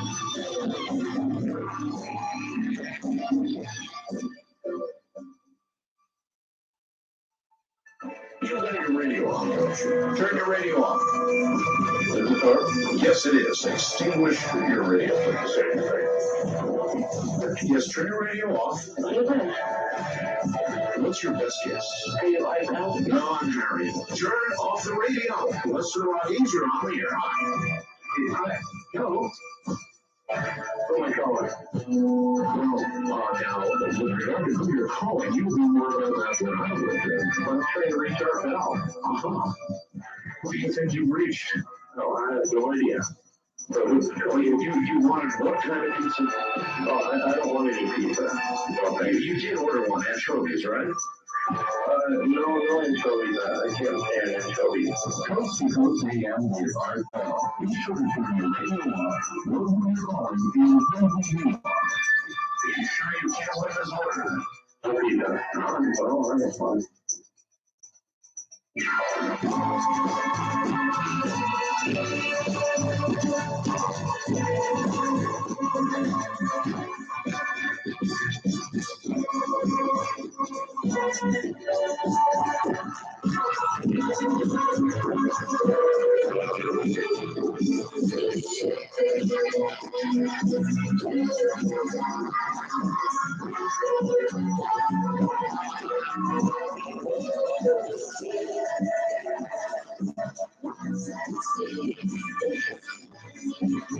Welcome to Art Bell on Coast to Coast AM from outside the U.S. Host by your access numbers to the USA. Mobile 1-800-843-0103. This is Coast to Coast AM from the with Art Bell. Well, and here I am again. Good morning, everybody. We're doing many things this morning. Nothing tremendously important, but a lot of fun. I've got a special weird person line open. Now, why would I open a line for weird people? Well, because earlier in the day, I got a call from Strange Universe, the TV show, and they wanted me to be a judge. They're going to have a weird person contest, and I've been invited to be one of 5 judges, and I thought, well, I have a program, I have weird people, maybe even more than the average. And so I thought I would open a line for weird people, and I am so far not disappointed. Now, the caller just before the top of this last hour definitely was a 9 on a scale of 10. I mean, we're talking about a man who watched Faces of Death 27 times and finds it erotic. We're talking about a man who collects toenails. He had an entire coffee can full of toenails, some of them from famous people. In fact, some of them even labeled as Madonna's toenails. And here, too, is a man who followed an ant on his hands and knees for 5 hours until it fooled him by going down a storm drain. I'm giving him a good 9 out of 10. Then there was an earlier fellow who has invented and possibly patented, I forgot to ask about that, orgasm machines. One for men, one for women. Here's somebody faxing, Art, tell your caller, I will sell my toenails for 20 cents each. I'm broke. Signed, Tom.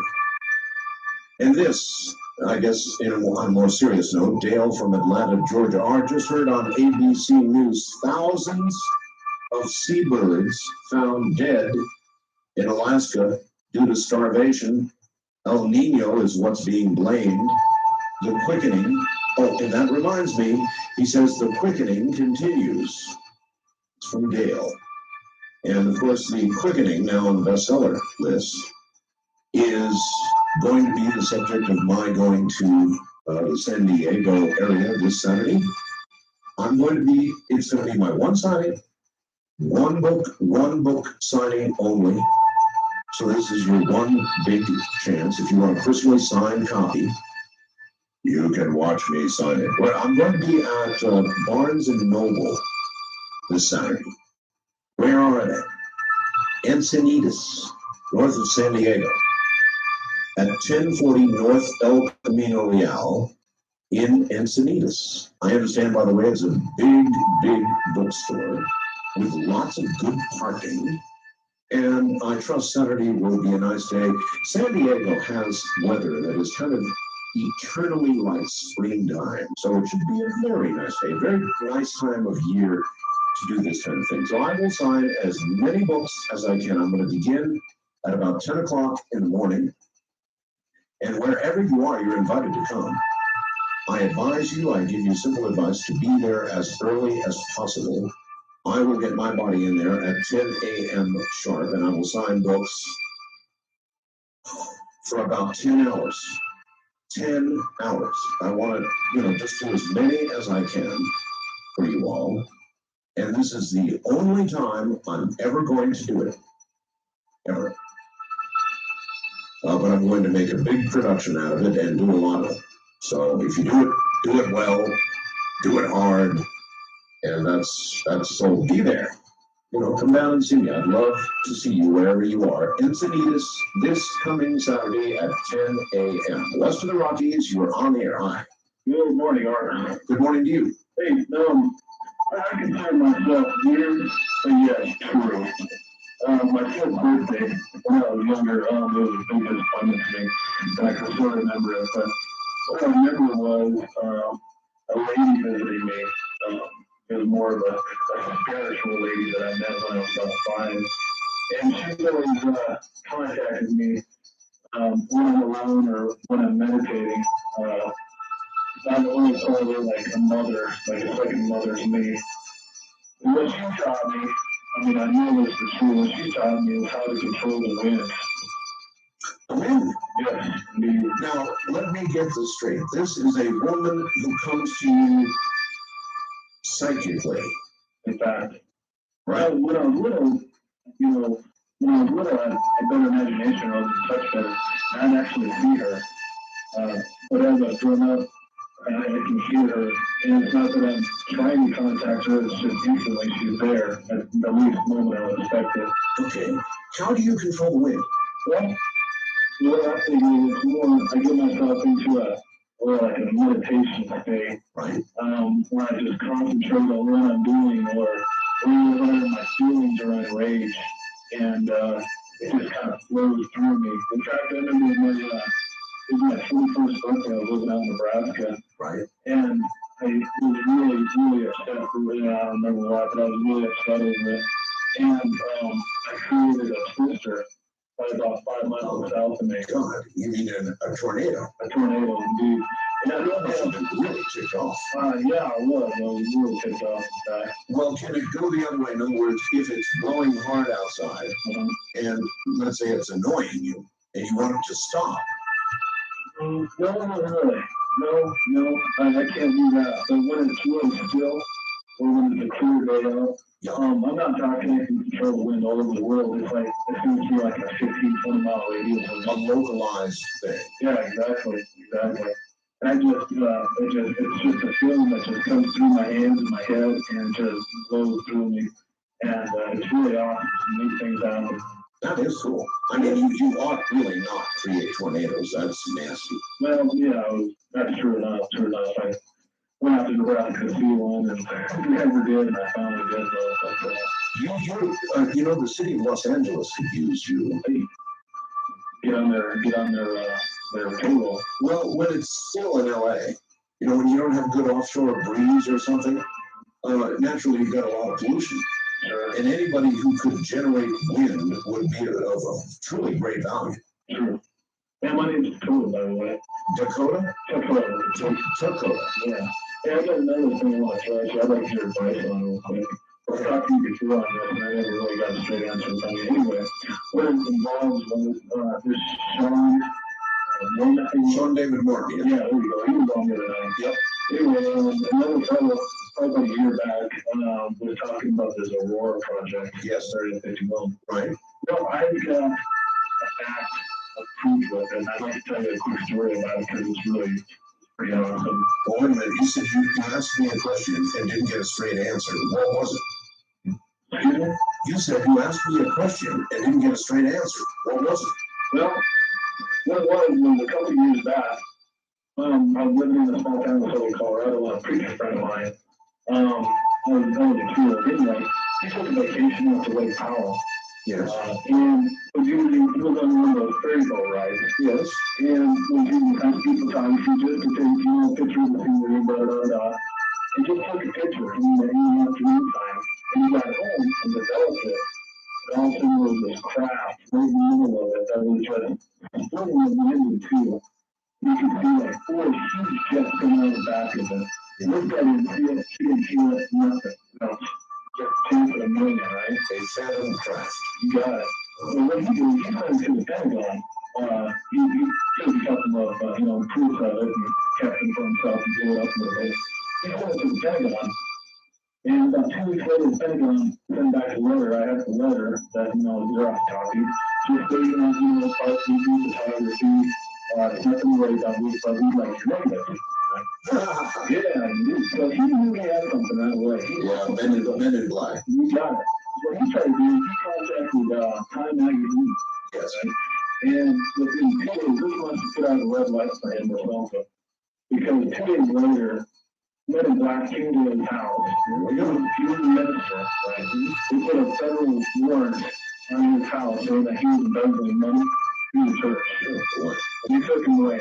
And in the meantime, he was 2 or 3 days. He gave me a picture, a very good sized picture of this craft. And nobody, as far as I know, it's the last one remaining. And it is just awesome. I mean, there's no way to fluke. There's no way that's okay. And in fact, I mean, it's more than 2, and it's just incredible.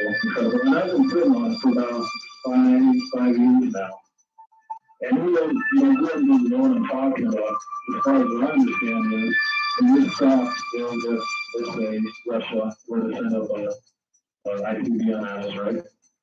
We have something so fast to travel over to Russia or wherever and knock out this perfect missile on the soil. All right, well, I'm still not clear on what question you asked me that I did not answer properly. Okay, well, there you go. The thing that bothers me Well, I'm a patriot at heart. I mean, our government, they, it's got its bad points, it's got its good points. Yes, yes. The thing is, I don't understand is, I know it's true, I just worry about national security. And the last time I thought, you were like, what are you trying to do? I'll put it on my website. I contacted my Oh, you mean photograph? yeah, photograph. Well, right. Well, I talked to my state representative, my senator here in Colorado, Yes, and he immediately put me in with, Space Command down at NORAD. yes. And NORAD told me what they believe it was what I said it was. Yes. They want me to send it to them, for them to send it to the CIA, just to bury it. All right, well, I'm going to give you the same answer I gave you before. Don't send it to the CIA. Don't give it to the guys at sea. Send it to me. And I don't see how you can refer to that as an unsatisfactory reply. Because if I get it, I'll put it up on the web and everybody can see it. Well, that was a painful way to get an answer to that question. On my weird person line, you are on the air. Hello. Hello, am I on the air? You're on the air. Yeah. Well, first of all, I was a weird child. When I was born with web toes. Web toes? Yeah. Web I was toes? always double jointed. I could do weird things when I was a kid, like, You mean you actually have skin between all your toes? not all of them, between two of my toes. Does it help you when you swim? People always ask me that, but not really. I was double jointed when I was a child.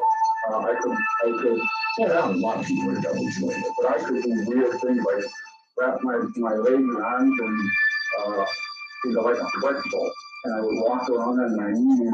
And then I would like stick my stomach out to like about almost a foot, and then tuck it in and tear my mouth down.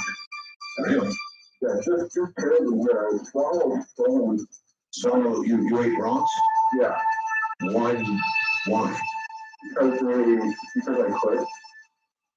Did they taste good? Or was it just sort of a thing like, hey, I can eat rocks, watch? They kind of feel it going down when they hit the stomach. That also scared my mother. That would scare me. Well, What size rocks could you, I mean, surely you couldn't eat a jagged rock. no, they were round smooth rock. Like you'd find in a pond or maybe at the beach or something that had been worn away by the water. No, that's right out in the yard. Yard rocks. Yeah. But where are you, by the way? Right now I'm going from Maybrook, New York. Maybrook, New York. Where were you when you were eating rocks? Green Bay, Wisconsin. Green Bay, Wisconsin. Do you have any idea whether the rocks, obviously a rock is not something that you're going to be able to assimilate and digest. Well, that's what my mother was worried about, because she called the doctor, and the doctor said not to worry, that it would pass right through, which I don't remember happening, but another thing that I did is I took a stick and I started digging a hole in my knee, and what I got to the bone. What? I took a kind of a pointy stick and I would start digging a hole in your knee? Yeah, in my knee. And I took some white stuff in there, and that's probably your bone. Yeah, it was bone or cartilage or something. It was kind of neat. But that, I just had a weird life. Completely oddball. You're right. You are weird. Now, how old are you now? I'm 37. 37. Now, how long were you eating rocks? Well, I stopped. My mother made me stop after a while, but I would say for about a week or so. A week of eating rocks? Yeah. Do you have any idea what caused you to eat? When I was told my father was in the service, and I was told that he was on a cruiser. This is how the story goes. A Navy cruiser during the atomic testing. Yes. And I've always had a theory that sort of kind of passed on to me. Ah, so you think he may have been genetically irradiated, causing a defect in you, which caused you to eat rocks and pick your knee open? Well, yeah, but I don't consider it a defect. I consider it kind of like an enhancement. You know what I mean? Kind of like a superior being. I mean, like on the X-Men or something like that. You see? Yeah, I do. Do you still feel that, for example, today you could eat a rock and that? Oh, definitely. I could definitely eat a rock. Do you actually find yourself longing for an occasional rock? Well, considering that the nutritional value of most of the food nowadays isn't all that high, I think a rock would be really good for you. Well, there would be trace minerals, certainly. Well, yeah, a lot of dirt. Dirt is supposed to be good for you, really, if you think about it. You didn't eat dirt, did you? Well, they ate dirt on rock. That's true. So I suppose in a way your body probably did assimilate some of what you ate. Well, I would think so. I never, like I said, I don't remember fasting. Have you ever seen a snake eat a mouse? No, I don't believe I have. It's really horrible. You can see the mouse actually, as a giant lump, slowly going down the snake and being digested as it goes. Doesn't the snake's jaw kind of disconnect so it can? That's right. That's exactly right. Now, what size rocks? I mean, did you eat what we would generally call a pebble? Oh no, what about a birthday size rock? I mean, I couldn't obviously take a 5-pound rock and it's wow. I mean, it's just a stone. Nothing, fancy. Well, look, I'm not exactly sure how to classify you, but you're definitely up there on a scale of 10. Sir, it doesn't end there, but I don't know if you have enough time for me. You mean there's more? There is more. I hate to admit it. Well, I do have time for you. Well, when I was 16 or in my teenage years, I was pretty much, I don't know, village idiot. No, not too smart at the time, Well, probably from eating rocks. Yeah. Well, see, what I did is I kind of sat Well, wait a minute. Let this be a cliffhanger. Can you afford to hold on? I don't know. I got a prepaid phone card. I'm not that rich. All right. Well, call me back then, and we'll continue. Tonight or today? Well, no, tomorrow. Tomorrow? Yeah. Sure, I can do that. All right. I'll look forward to I'll think of you as a Walkman. All right. Walkman. All right. All right. Thank you. Okay. What do you folks think? That deserves a good 8 out of 10.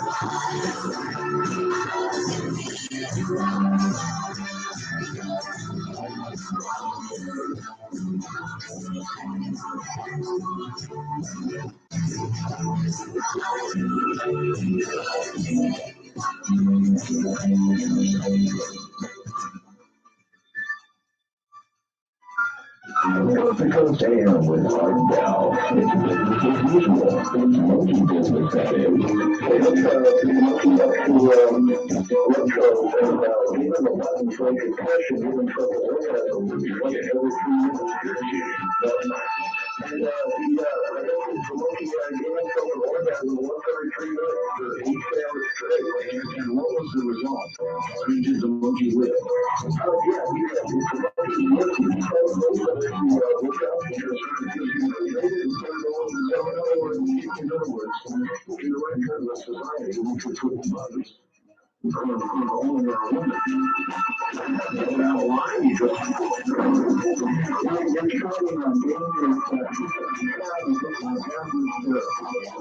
Yeah,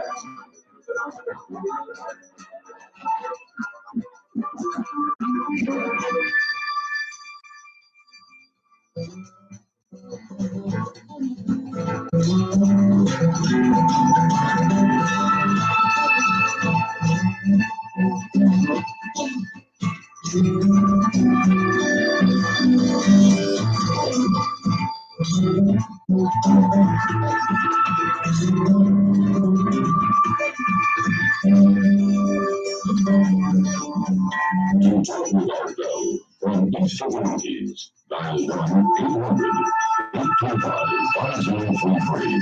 That's 1-800-825-5033. Now, here again is our family.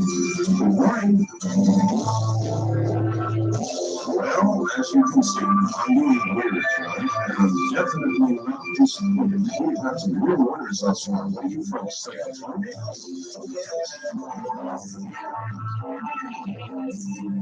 Anyway, if you think you qualify as an exceptional weird person, don't worry about it. I have my weird person line here. Area code 702-727-1222. Says I'm going to my official challenge. The contest of this song, I thought I might prepare. And I probably always know what it is. So anyway, that's what we're doing. Whatever that's worth. There was a young woman named Bonnie who could travel faster than light. She went out one day in a relative way and returned the previous night. On my weird line, you're on the air. Hello. Yeah, hi, Art. How you doing? Okay. Basically, what I do that's weird is go around all day walking up to strangers and asking them, what does it feel like to be alive on this planet? Really? Yeah. And what sort of responses do you garner? Well, a lot of them give me a double take. Well, if you were to do that to me, I might regard that as a threat. In other words, like you're asking me, how does it feel to be alive on the planet? In a way to suggest how would it feel not to be alive further. Yeah, well, some of them would rather, they say, well, I'd rather talk that to a psychiatrist than saying it out to you. Some of them give me a double take, as I said. Some of them want to talk about the actual miracle of life here. And then we'll get into talking about life and the different nuances. Well, it definitely has its ups and downs. I mean, there's a lot of ways of looking at it. Life sometimes is wonderful, and sometimes it's a total bummer. Yeah, I like to share my personal philosophy, so I'll even put out ideas that, passing people by in the street is a totally unnatural thing. When we all tolerate it, but I like to share that idea with people and see what they think about it. And I'll go do this in malls, in parks, in bookstores, train stations, bus stations, wherever I can get around. You probably scare people. Well, if I scare people, I think maybe they're neurotic, Oh, how's that? Anyway, however, my behavior would be taken as neurotic, but instead, well, that'd be normal. Because the only way we can, normal is a strange kind of word anyway. I mean, what's normal? The only way you can suggest that something is normal is by averages. In other words, that say 9 out of 10 people would say you're neurotic or strange.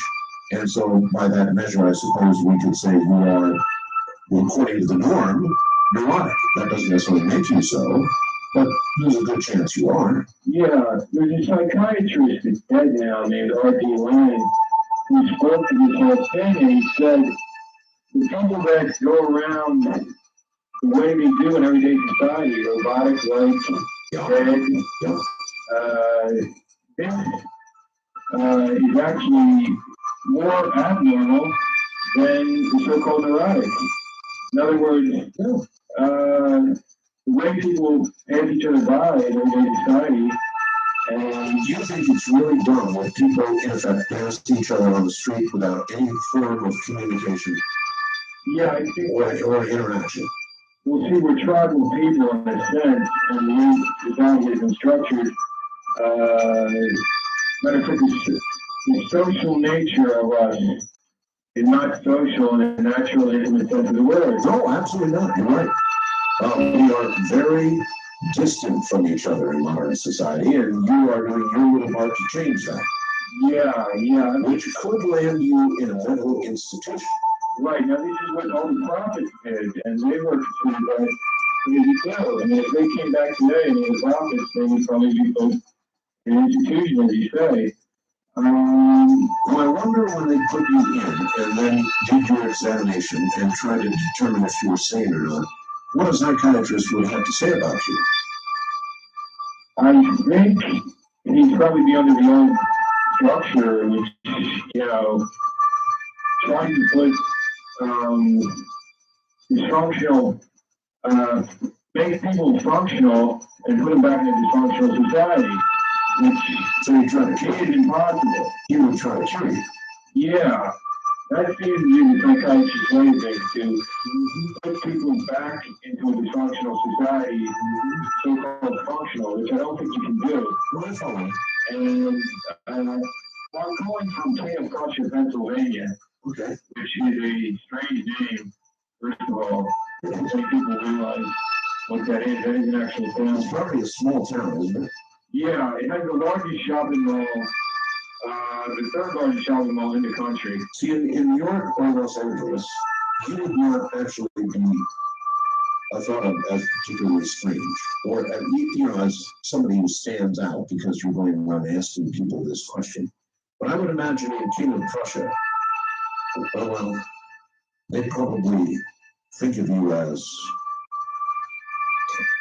Well, it also has Valley Forge National Historic Park in it, and one of the biggest malls in the country. So it's a one or the other. In other words, it's two of the most opposite things you can have, like a natural paradigm combined with the biggest mall, or one of the biggest malls in the country. What is the most interesting answer you ever got to your question? Basically, I guess it runs along the lines of some of the same things people say that, you know, just the fact that we have arms and legs here and are standing up is like a miracle in itself. Like, that's very fact. You know, I mean, That is for a lot of people. All right, sir. Well, I appreciate the call. I can imagine that you would have some difficulty in a small Pennsylvania town walking around asking people that kind of question. So yes, you're weird. Probably go no more than say about 5 on a scale of 10. On my weird line, you're on the air. Good morning. Yes, sir. I just called me Lee from Alabama. Okay, it's me from Alabama. Okay, I'd like to talk about something about it being weird, plus I thought like the end of it, we talked about the scientists inventing the having these phones on these telephones. Oh yes, well, they're two separate subjects, or maybe not. How are you weird? Okay, I walk around with money in my shoes. I've got 4 shoes, and the rest of my shoes are sandals and high heels. Yeah. And the largest amount of money I walk on is at least $4. Well, why do you do that? And it's all in change. Well, wait a minute. it's money that I find in parking lots, things like that, and I put it in the right shoe. Yeah. And I get money within a couple of days. It may not be money, most times it's money. So in other words, it is your theory that if you find money or even put money in your shoe, that will cause you to find money. Well, Is that it? when I put the money in my shoe and walk on it, Yeah. it's I'm handed money's given to me.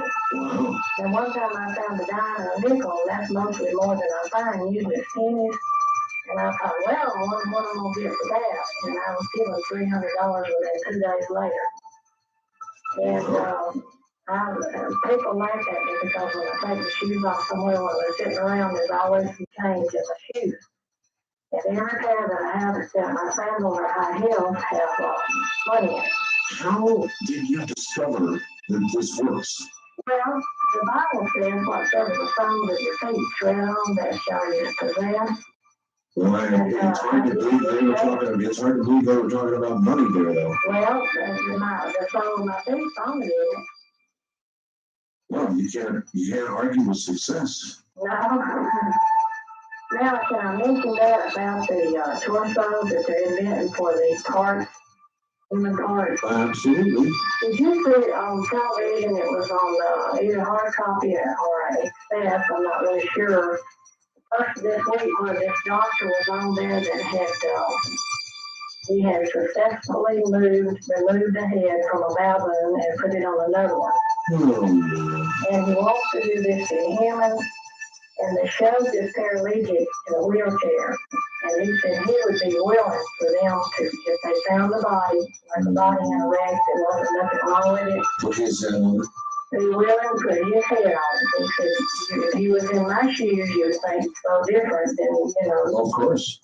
And they're The doctor said that he's in the process of getting the spine, you know, where the head connects. Yeah. When he gets that thoroughly done, which they've already essentially done it on the baboon, he's gonna do it on human. You know what worries me even more than that?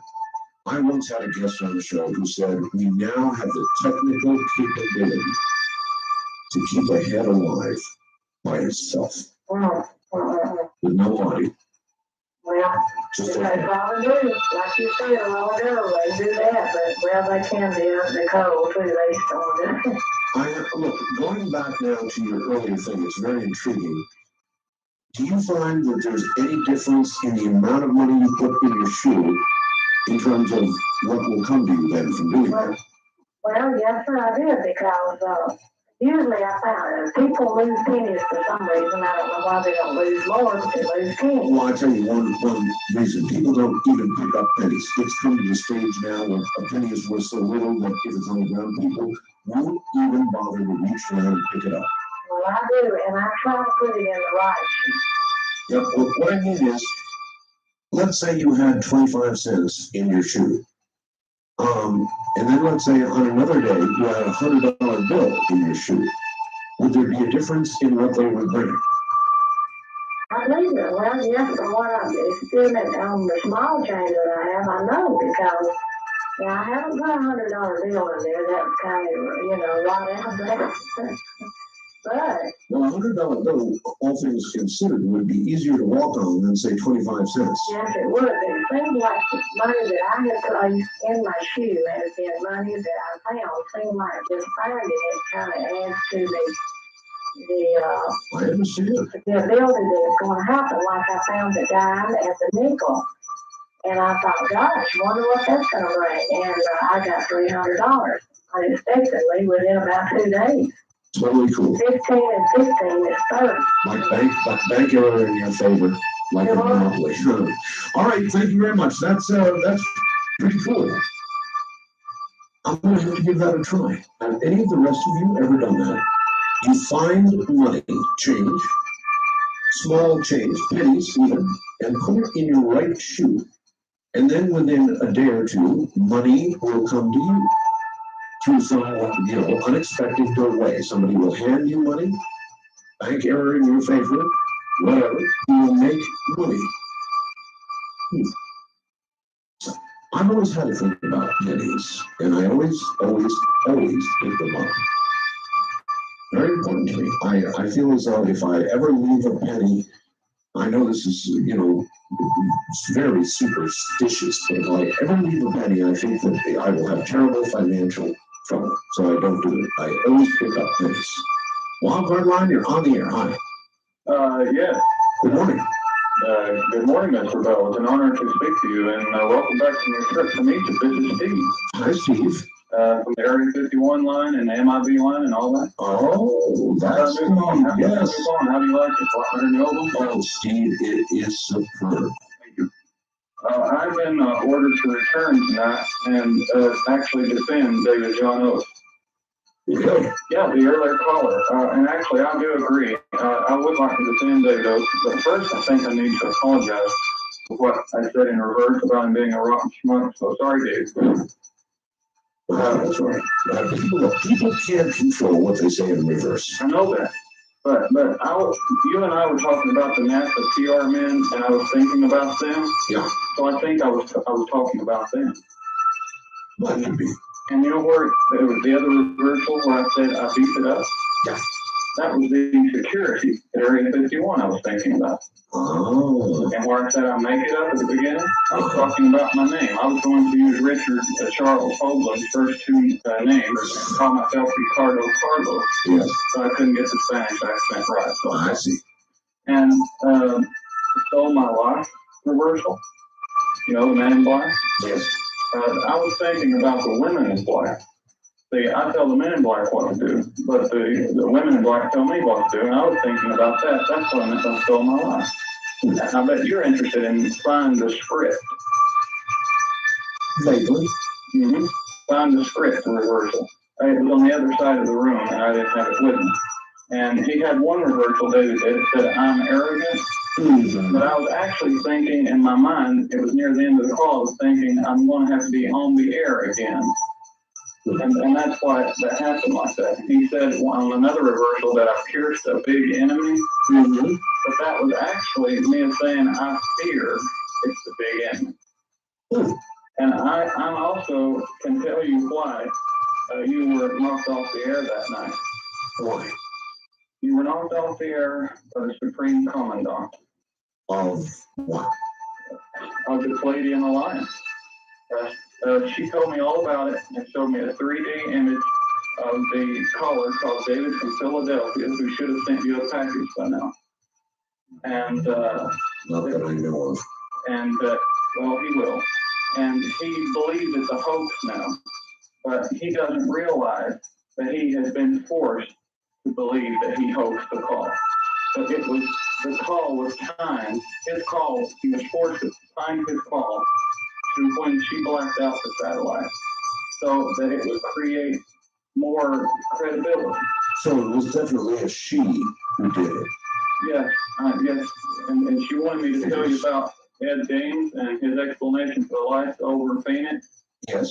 Since Ed Dames has been in the government, since the time he's left, the government's got new and more advanced remote viewers, and they're so advanced that the government just faxed them out to Phoenix on the day they knew it. Ed Dames and associates would be remote viewing to find out what the lights were.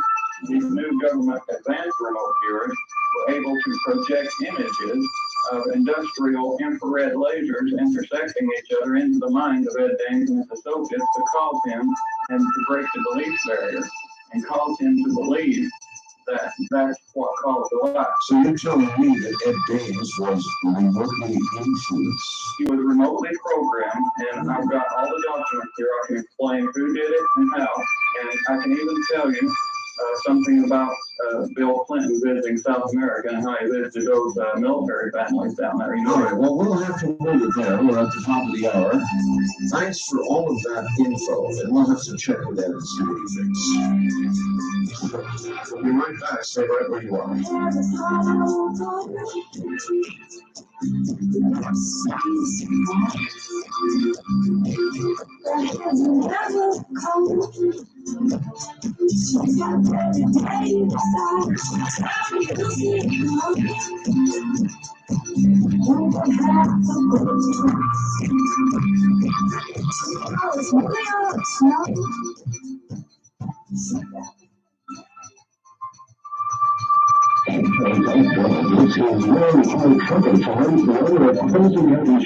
All right, let me hear your horns. All right, thank you.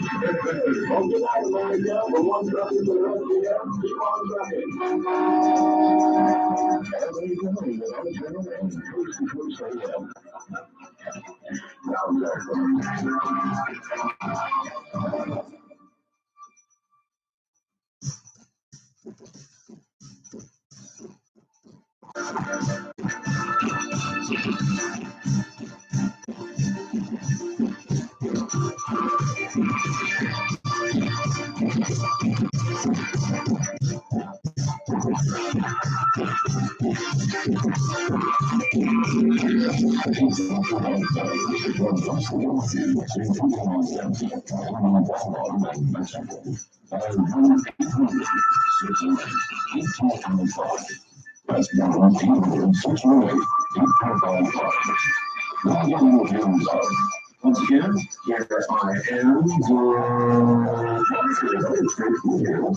doing a new system special new person live, which is 702 727 1222.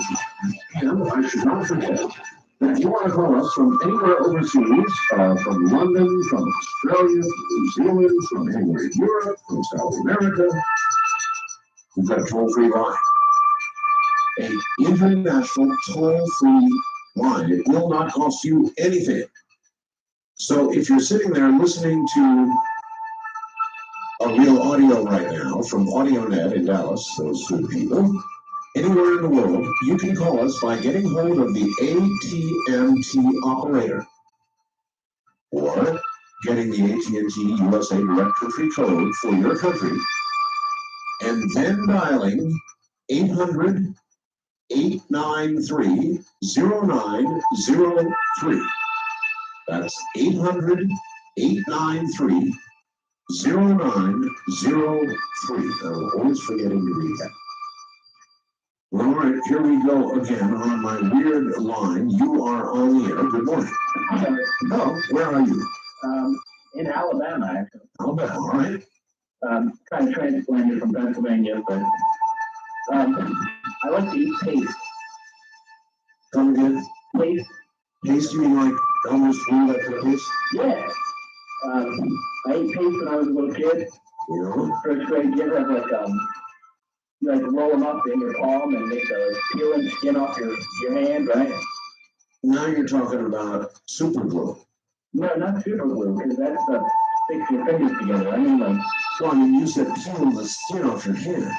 Oh, yeah, well, no, not literally peel the skin off your hand, but you take the Elmer's white glue, and you put it on your hand, and you let it dry, and then when you peel it off, it looks like your skin. And you would eat that? Yeah.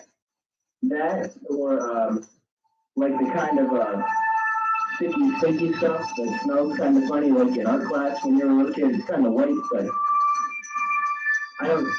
How much of it did you eat? Whenever I got a chance. Really?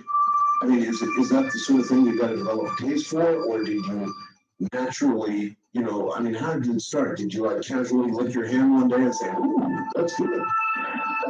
I don't know. I always thought that when I was a little kid, it smelled kind of good and it tastes a little sweet. It's, I don't know if it just starts from enjoying playing with it. But it always,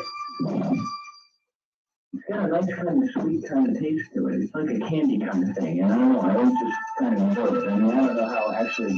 How much of it do you actually think you might have consumed? In my lifetime? Well, yeah. I mean, if we're talking about your average Elmer's glue bottle. Okay, well, I don't know. I think from because actually the first time you really come in contact with it is when you're in first grade or second grade, right? Right. And I think when I really got interested in it a little bit, that if I get the chance now, I'll kind of take a little bit of a lick of it.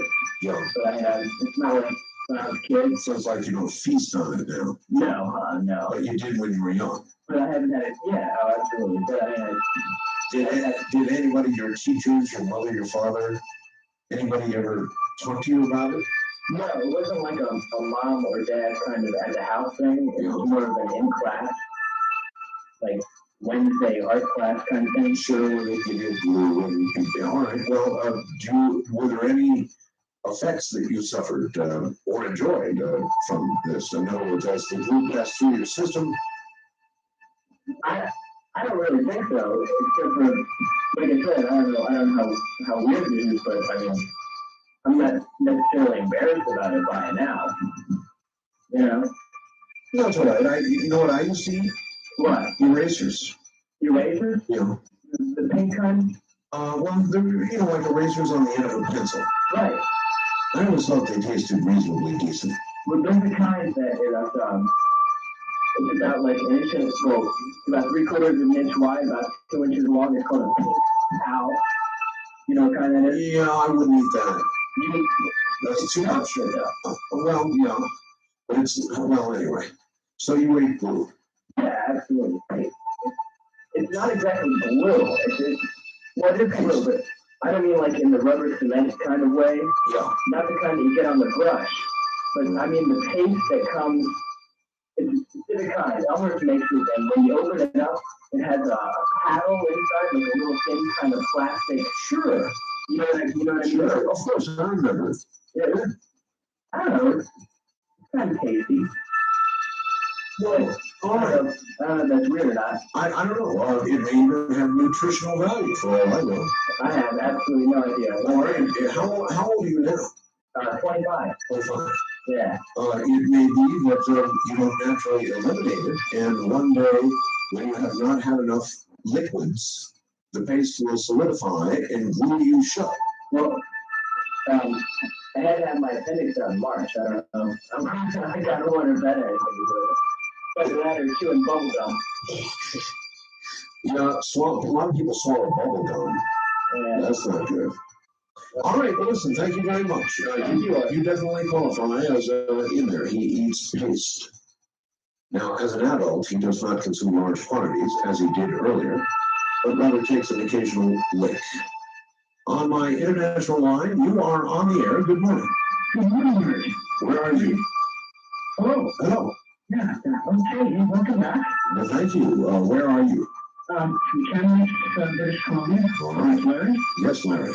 Yes, while you were away, there was an item that made the national news here in Canada on the other CBC network about two amateur inventors in, it was either Rockford, Quebec or Rock Island, Quebec. Yes. Who claimed that they came up with a device that attaches onto a conventional car engine and produces no emissions. A pretty bold claim. I should say. Now, where are these guys now? Oh, well, this was big news for 2 or 3 days in the media up here, and then nothing since. That's hilarious. They claimed they had a Toyota or something running in a garage for 24 hours with the emissions equipment hooked up to it, and then came on, no emissions. If this is true, this is something that's a win-win for environmentalists and oil companies. Well, you know I haven't heard anything else, don't you? Well, I can imagine the old 100 mile per gallon carburetor. The oil companies have dungeons, and people like that are in dungeons. Well, they claim that they have been inundated with calls from every conceivable oil, gas, other interested parties. If you had to guess, do you think they're still alive? Oh, I would certainly hope so. But this was a prominent story in the news up here, and then it lasted 3 days, and we've heard nothing since. So you're not going to keep your ear to the ground to hear any more on this. Well, you're in Canada, right? Yeah, I'm going to contact the CBC myself to try and find out if they have any more information on it. If you can get me a number, I have a fax number. You have their fax number? No, I have your fax number. Oh, my fax number. Okay. I can send you the information if I find something. To me, and I will immediately follow up. I thought you'd be interested in this story. Of course. I would even be willing to interview them from an oil company dungeon. Well, I'll do a little digging and see if I can come up with any more information. And if anybody else listening knows any more about it, call in. All right. Thank you very much. Sure. Of course I would interview somebody like that. Or hear of somebody's like that. But I fear for their safety, particularly in view of the fact that there has been no follow-up. First time caller line, no, actually, weird line, you're on the air. Hello. Hello, all right, let me turn off the radio. Yes, oh yes, please. Thank you. Do that. Been enjoying it, and I'm so glad you're back. I missed you a lot. Well, I missed being here, believe me. I'm weird because I've had these strange and psychic experiences in my life. I don't know how weird you think they are, but they seem to have fallen into 3 or 4 categories. Like what? Well, okay, the categories are like whatever happened, a couple of past lives that I learned about when I was a kid. And you gotta understand, I'm 54 years old, and this is not just a hoop, but I really believe this about myself. But in retrospect, these were past life experiences, and then I went through a period of some, like out of body type visioning things that turned out to happen, and then there was a spiritual nature, and there was a couple of prophetic dreams, and I don't know, I felt strange about it all my life, and well, I don't think that's weird. It's not? No. No, well, that's just, well, I mean, at least not in the context of my program. That's the norm. Actually, now, people who eat glue, swallow rocks, collect toenails, that's weird. That toenail thing there, that was real kidding. Can you imagine an entire coffee can full of toenails? I just wonder, if that might not be a pollution problem. problem and it also shifted mass amounts of athletes put into the atmosphere. Oh my God, I never thought about that. Hope you keep it closed. You mean with the plastic lid on? Yeah, it's with wax, preferably, you know. All right, thank you very much. No, psychic experiences cannot be considered weird on this program. Furthermore, weird are some of the other things that we've heard about this morning. On my weird line, you're on the air. Good morning. Good morning, Eric. How are you doing? All right, where are you? I'm calling from San Jose, California. Okay. It's a pro country. Yes, sir.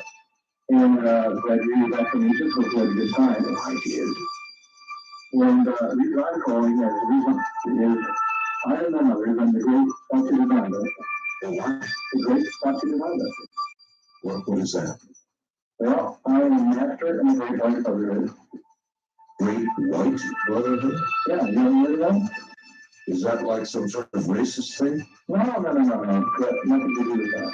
Well, it sounds that way. I mean, Great White Brotherhood. Well, white in this case refers to the light. Oh. Okay, then why don't you call it the Great White Brotherhood? Well, that's another good name for it, actually. I'd take that suggestion. The important thing is whatever people feel that means, that means the right thing, that's what the words are. Are you like an offshoot of the Trilateral Commission? No, exactly the reverse. The Trilateral Commission is a member of what we call a false Illuminati, the eye and the pyramid. We are the pyramid in the eye. Wait a minute. There's a pyramid in the eye? That's right. There's two ways of looking at reality. Right? Either you feel like your being is contained in the physical reality, which is literally the eye in the pyramid. It's probably what you were when you went off to Egypt, right? You were the eye inside the pyramid. I was the eyes in the pyramid. Yeah. I was even in the sarcophagus. Really cool. I got a picture on the website.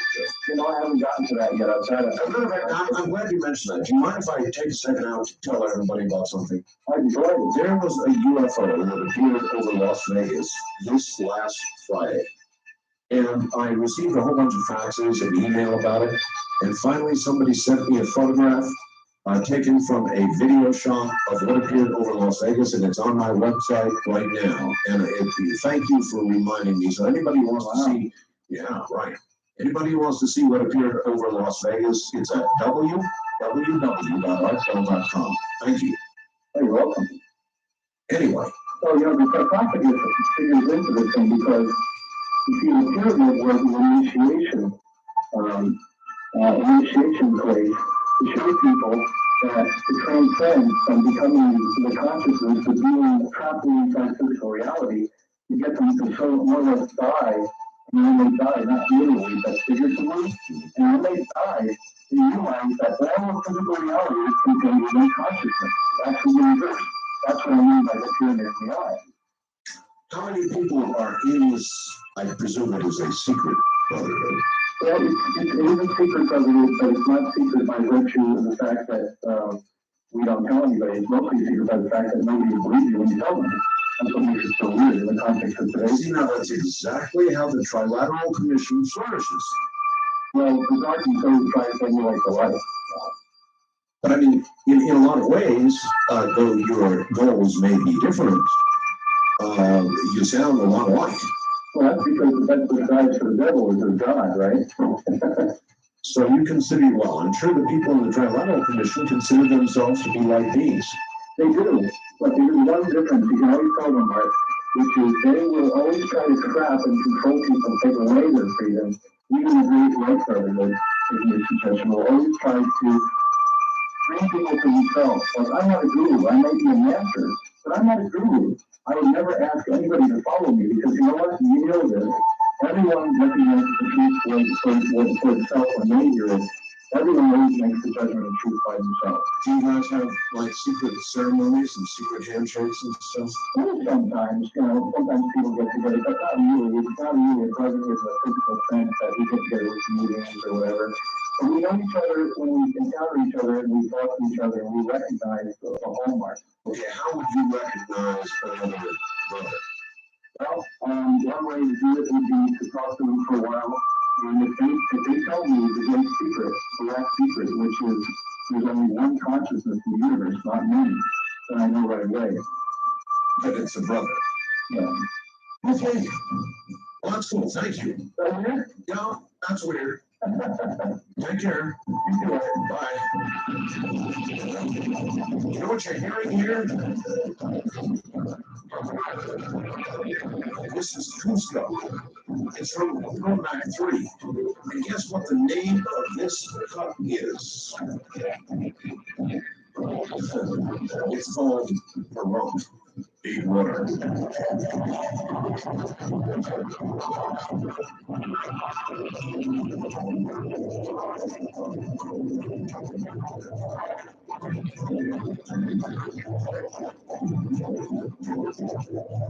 I ask you, is that cool or what? Big man from Perot 3 by Cusco. Honoring my little town.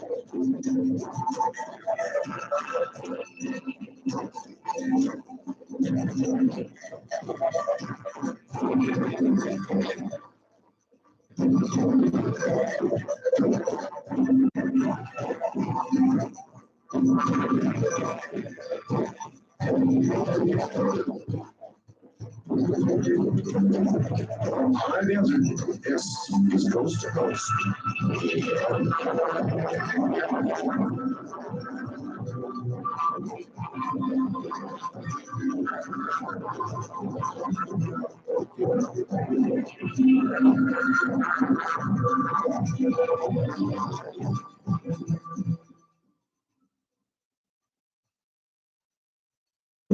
Besides stories are the order of the day on our Coast to Coast AM. In our selection and the sister is being visited by extraterrestrials. When we about 2 months ago, she got bent something grabbed by the foot. I hate these kinds of stories. She pulled her foot back and we grabbed her foot again and said, "We are." I really hate those stories. Then they pulled the covers back and explained about we had And she was good as well.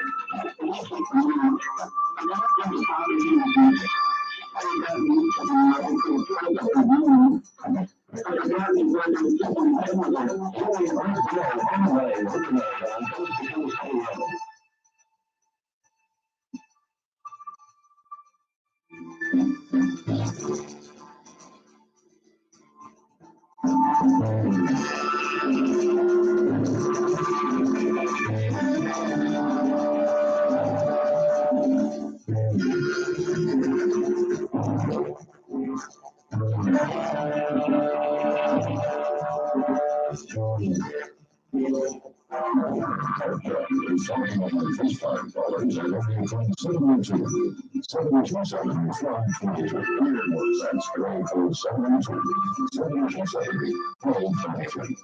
This is Coast to Coast AM with our pal from the Kingdom of Nine. Oh, yes, here I am. Here I am indeed, and we are doing what's called a weird line tonight. I'm doing this in preparation for becoming a judge.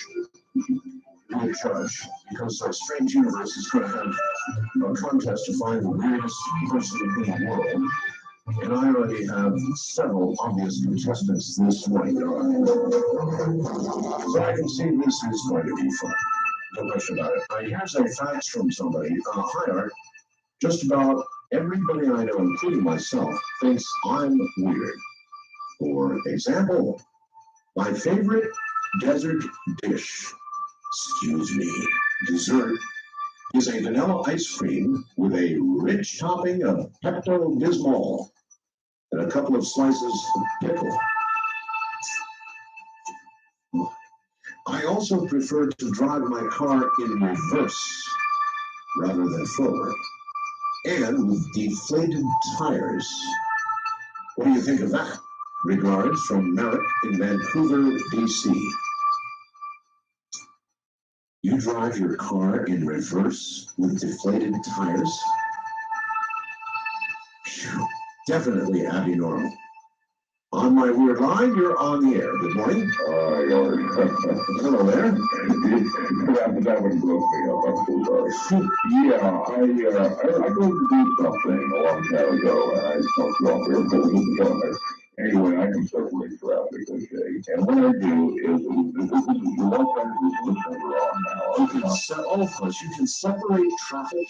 Yes, what I do is I like to do this to a certain amount of meditation and incantation.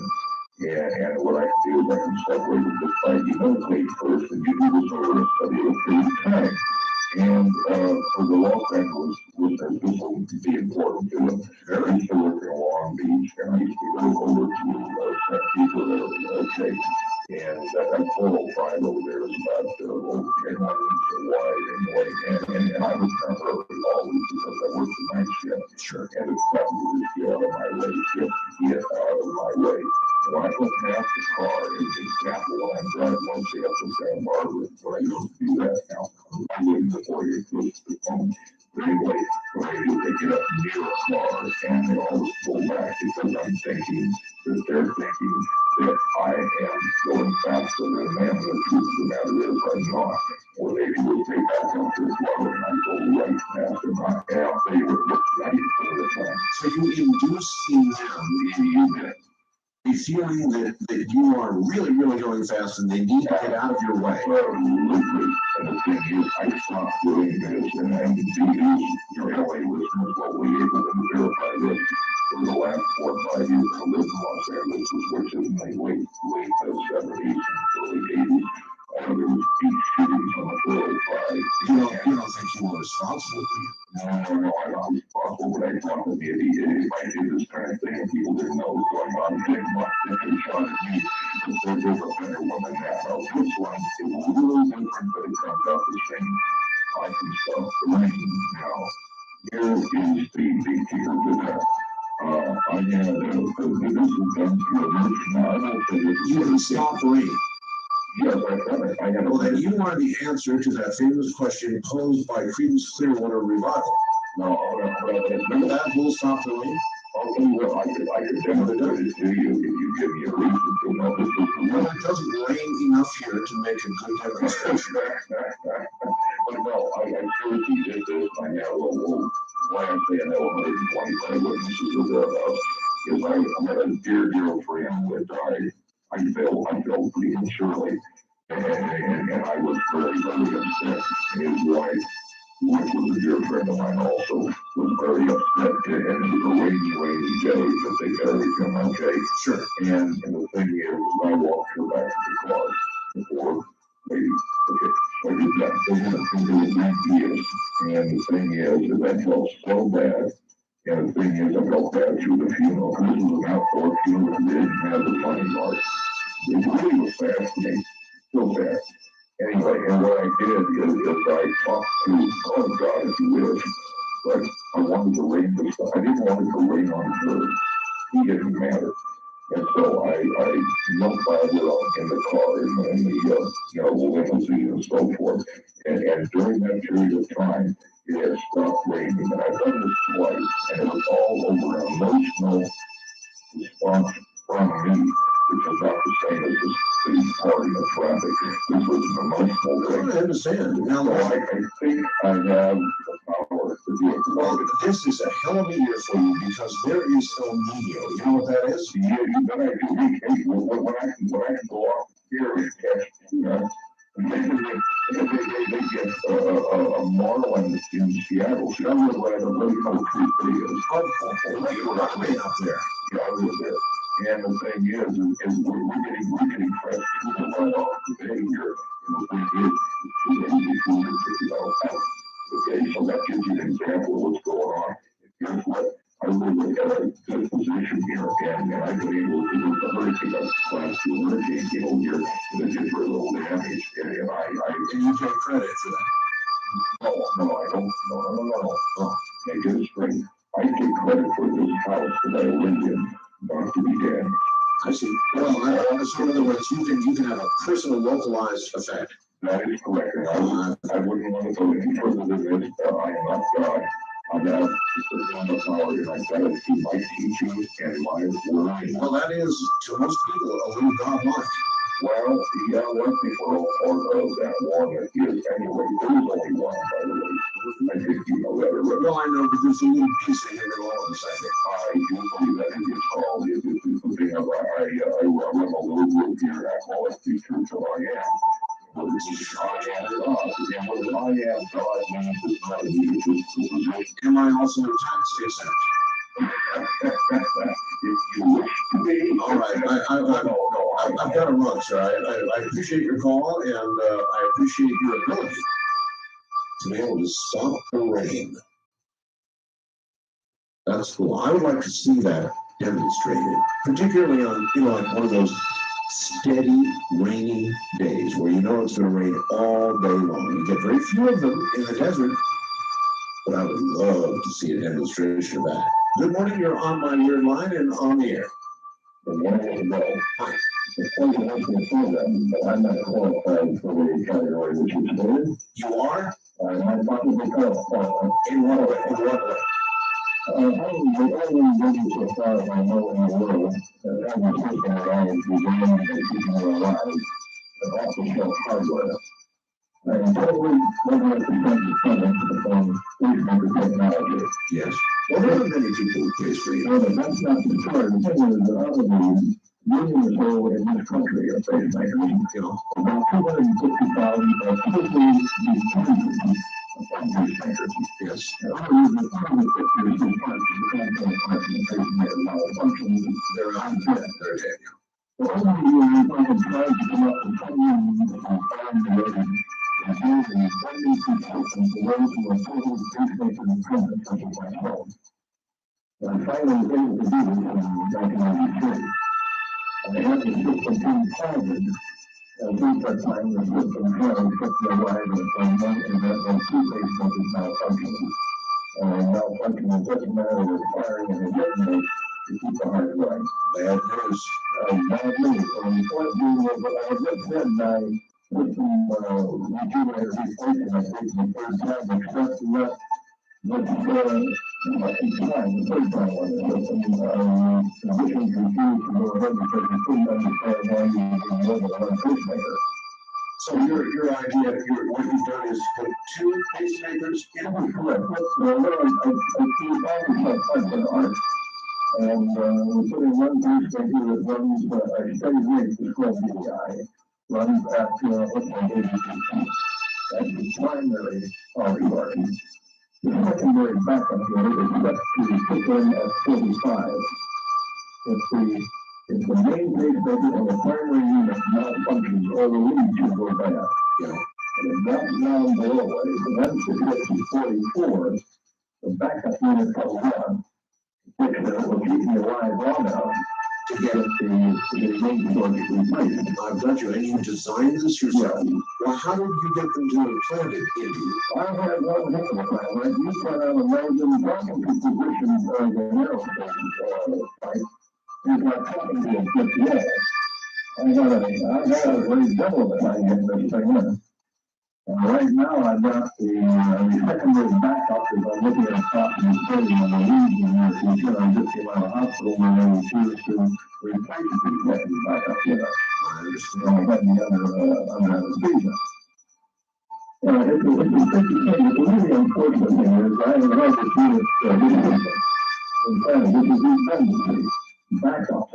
Aircraft, if you only run three backups, we have on the shuttle flights, we've got three power generators, we have like two of them fail. Sure. So it seems incredible that it is so difficult to get the medical profession to realize that it's not a medical necessity as they having two power generators. It's a matter of determinacy or safety. Well, with a pacemaker, of course, you cannot get near strong RF fields. Well, they have pretty well shooting that out. They have a couple of diggers in these things, which let's get it straight. I know it's easier for it to see your diodes, right? Yeah, right. I haven't had any problem. That's been in power generating classes. I have no problem. Well, that's one thing, but an intense RF radio frequency field is something else again. Well, I imagine if you were an MRI, it might shut you down. Oh, an MRI, that'd definitely do you. I get that right there. The main thing is, as far as I know, at this time, I'm the only person in the world. You know, redundant system. It's a shame I can't get the word out. Well, try getting it through the FDA. Good luck. Exactly, good luck. So I said, I know it has a backup system for essentially putting an functional heart operation would be considered unusual. Okay, well, I wouldn't consider that weird, though. I would consider that to be a medical breakthrough.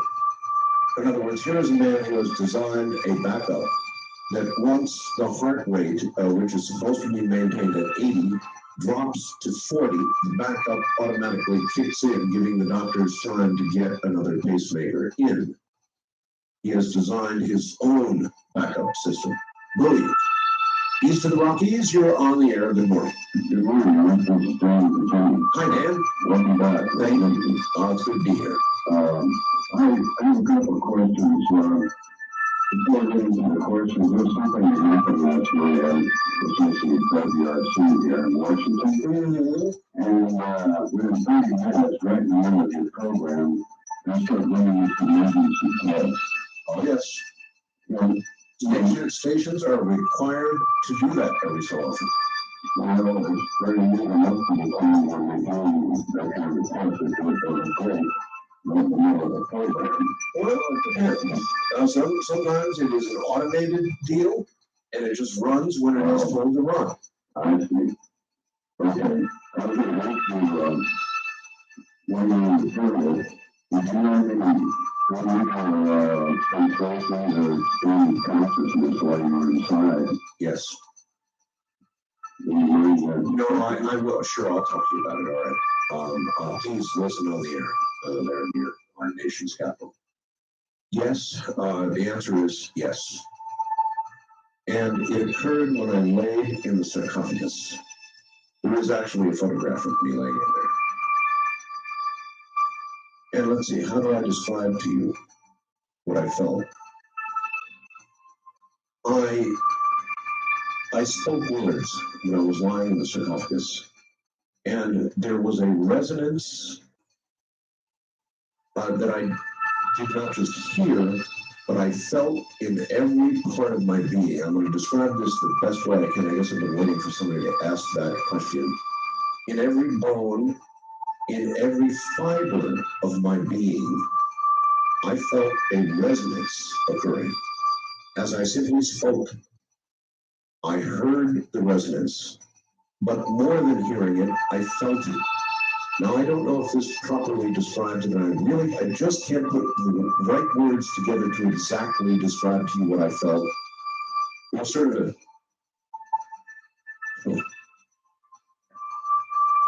a deep, all-consuming resonance that I could feel in every fiber of my being. And that's the only way I can think of to describe it. And I have never in my life felt anything like that before. Now, it didn't lead to any out-of-body anything. However, given, for example, an entire night to go up there in the dark with nobody else present and to be able to lie in that sarcophagus, I can imagine that much more would occur. So I've done the best I can. That's what I felt. It didn't take me to any strange place. I didn't have an out-of-body experience or anything like that. But I did absolutely feel a resonance that was everywhere. And that's insufficient. I'm sorry, I can't do better than that, but that's the best answer I can give. First time caller line, you're on the air, honey. Yeah. Weird line, actually. Are you weird? No, you're talking about a carburetor? A carburetor? I heard on the radio, at least I'm listening on the tape, I got a 100-mile-an-hour carburetor. Well, first of all, you've got your radio on. That's a no-no. Yeah. Number two, no, we were not talking, well, only in passing. There are a couple of guys who claim to have something real hot up in Canada, and I said, you still got your radio on. Yeah, well, You got it off there. It's the old 100-mile-per-gallon carburetor story, that's locked up somewhere in the oil company shelf. there's a bunch of designs. There's like 8 or 10 designs for that. As a vapor carburetor or a 100-mile carburetor. But I got one that's running on an engine. If you'd like to see it. Where? I live in Houston. So I'd have to come all the way to Texas. Well, I can bring it to you. 100 miles a gallon, huh? 1 mile a gallon. In what kind of car? It's on a 350 Chevrolet motor. Really? I've been using 350. Now that should be normally a gas on it. Yeah, well, some, there's different Chevrolets, different cubic inches. Some of them is, bigger. And you have this? I have one. You have one. I have one sitting in my garage. I've been working on this for about 25 years. Do you have any idea what the oil companies will do to you if they caught you? Yeah, a friend of mine was Fisher, that lived in El Paso. And he invented, Michael Brown is still open right now. His interior travels up and down. And he came up missing. Yeah. So are you afraid of that? Well, I got a shop and, I got some pretty young boys that hang around. Mechanics, so if they get me, they get me. But the information will be out there.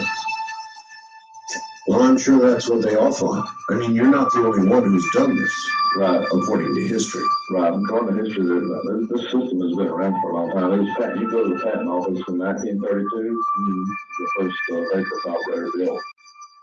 So you would drive it out here and show it to me? Right now I got it on a stationary engine. I'm building a generator right now so I can run it stationary. You're welcome to fly in here and I'll pick you up at the airport. Now I've got to go to Texas. Well, let me think about it. Send me some information on it. You never know. I might do it. Yeah.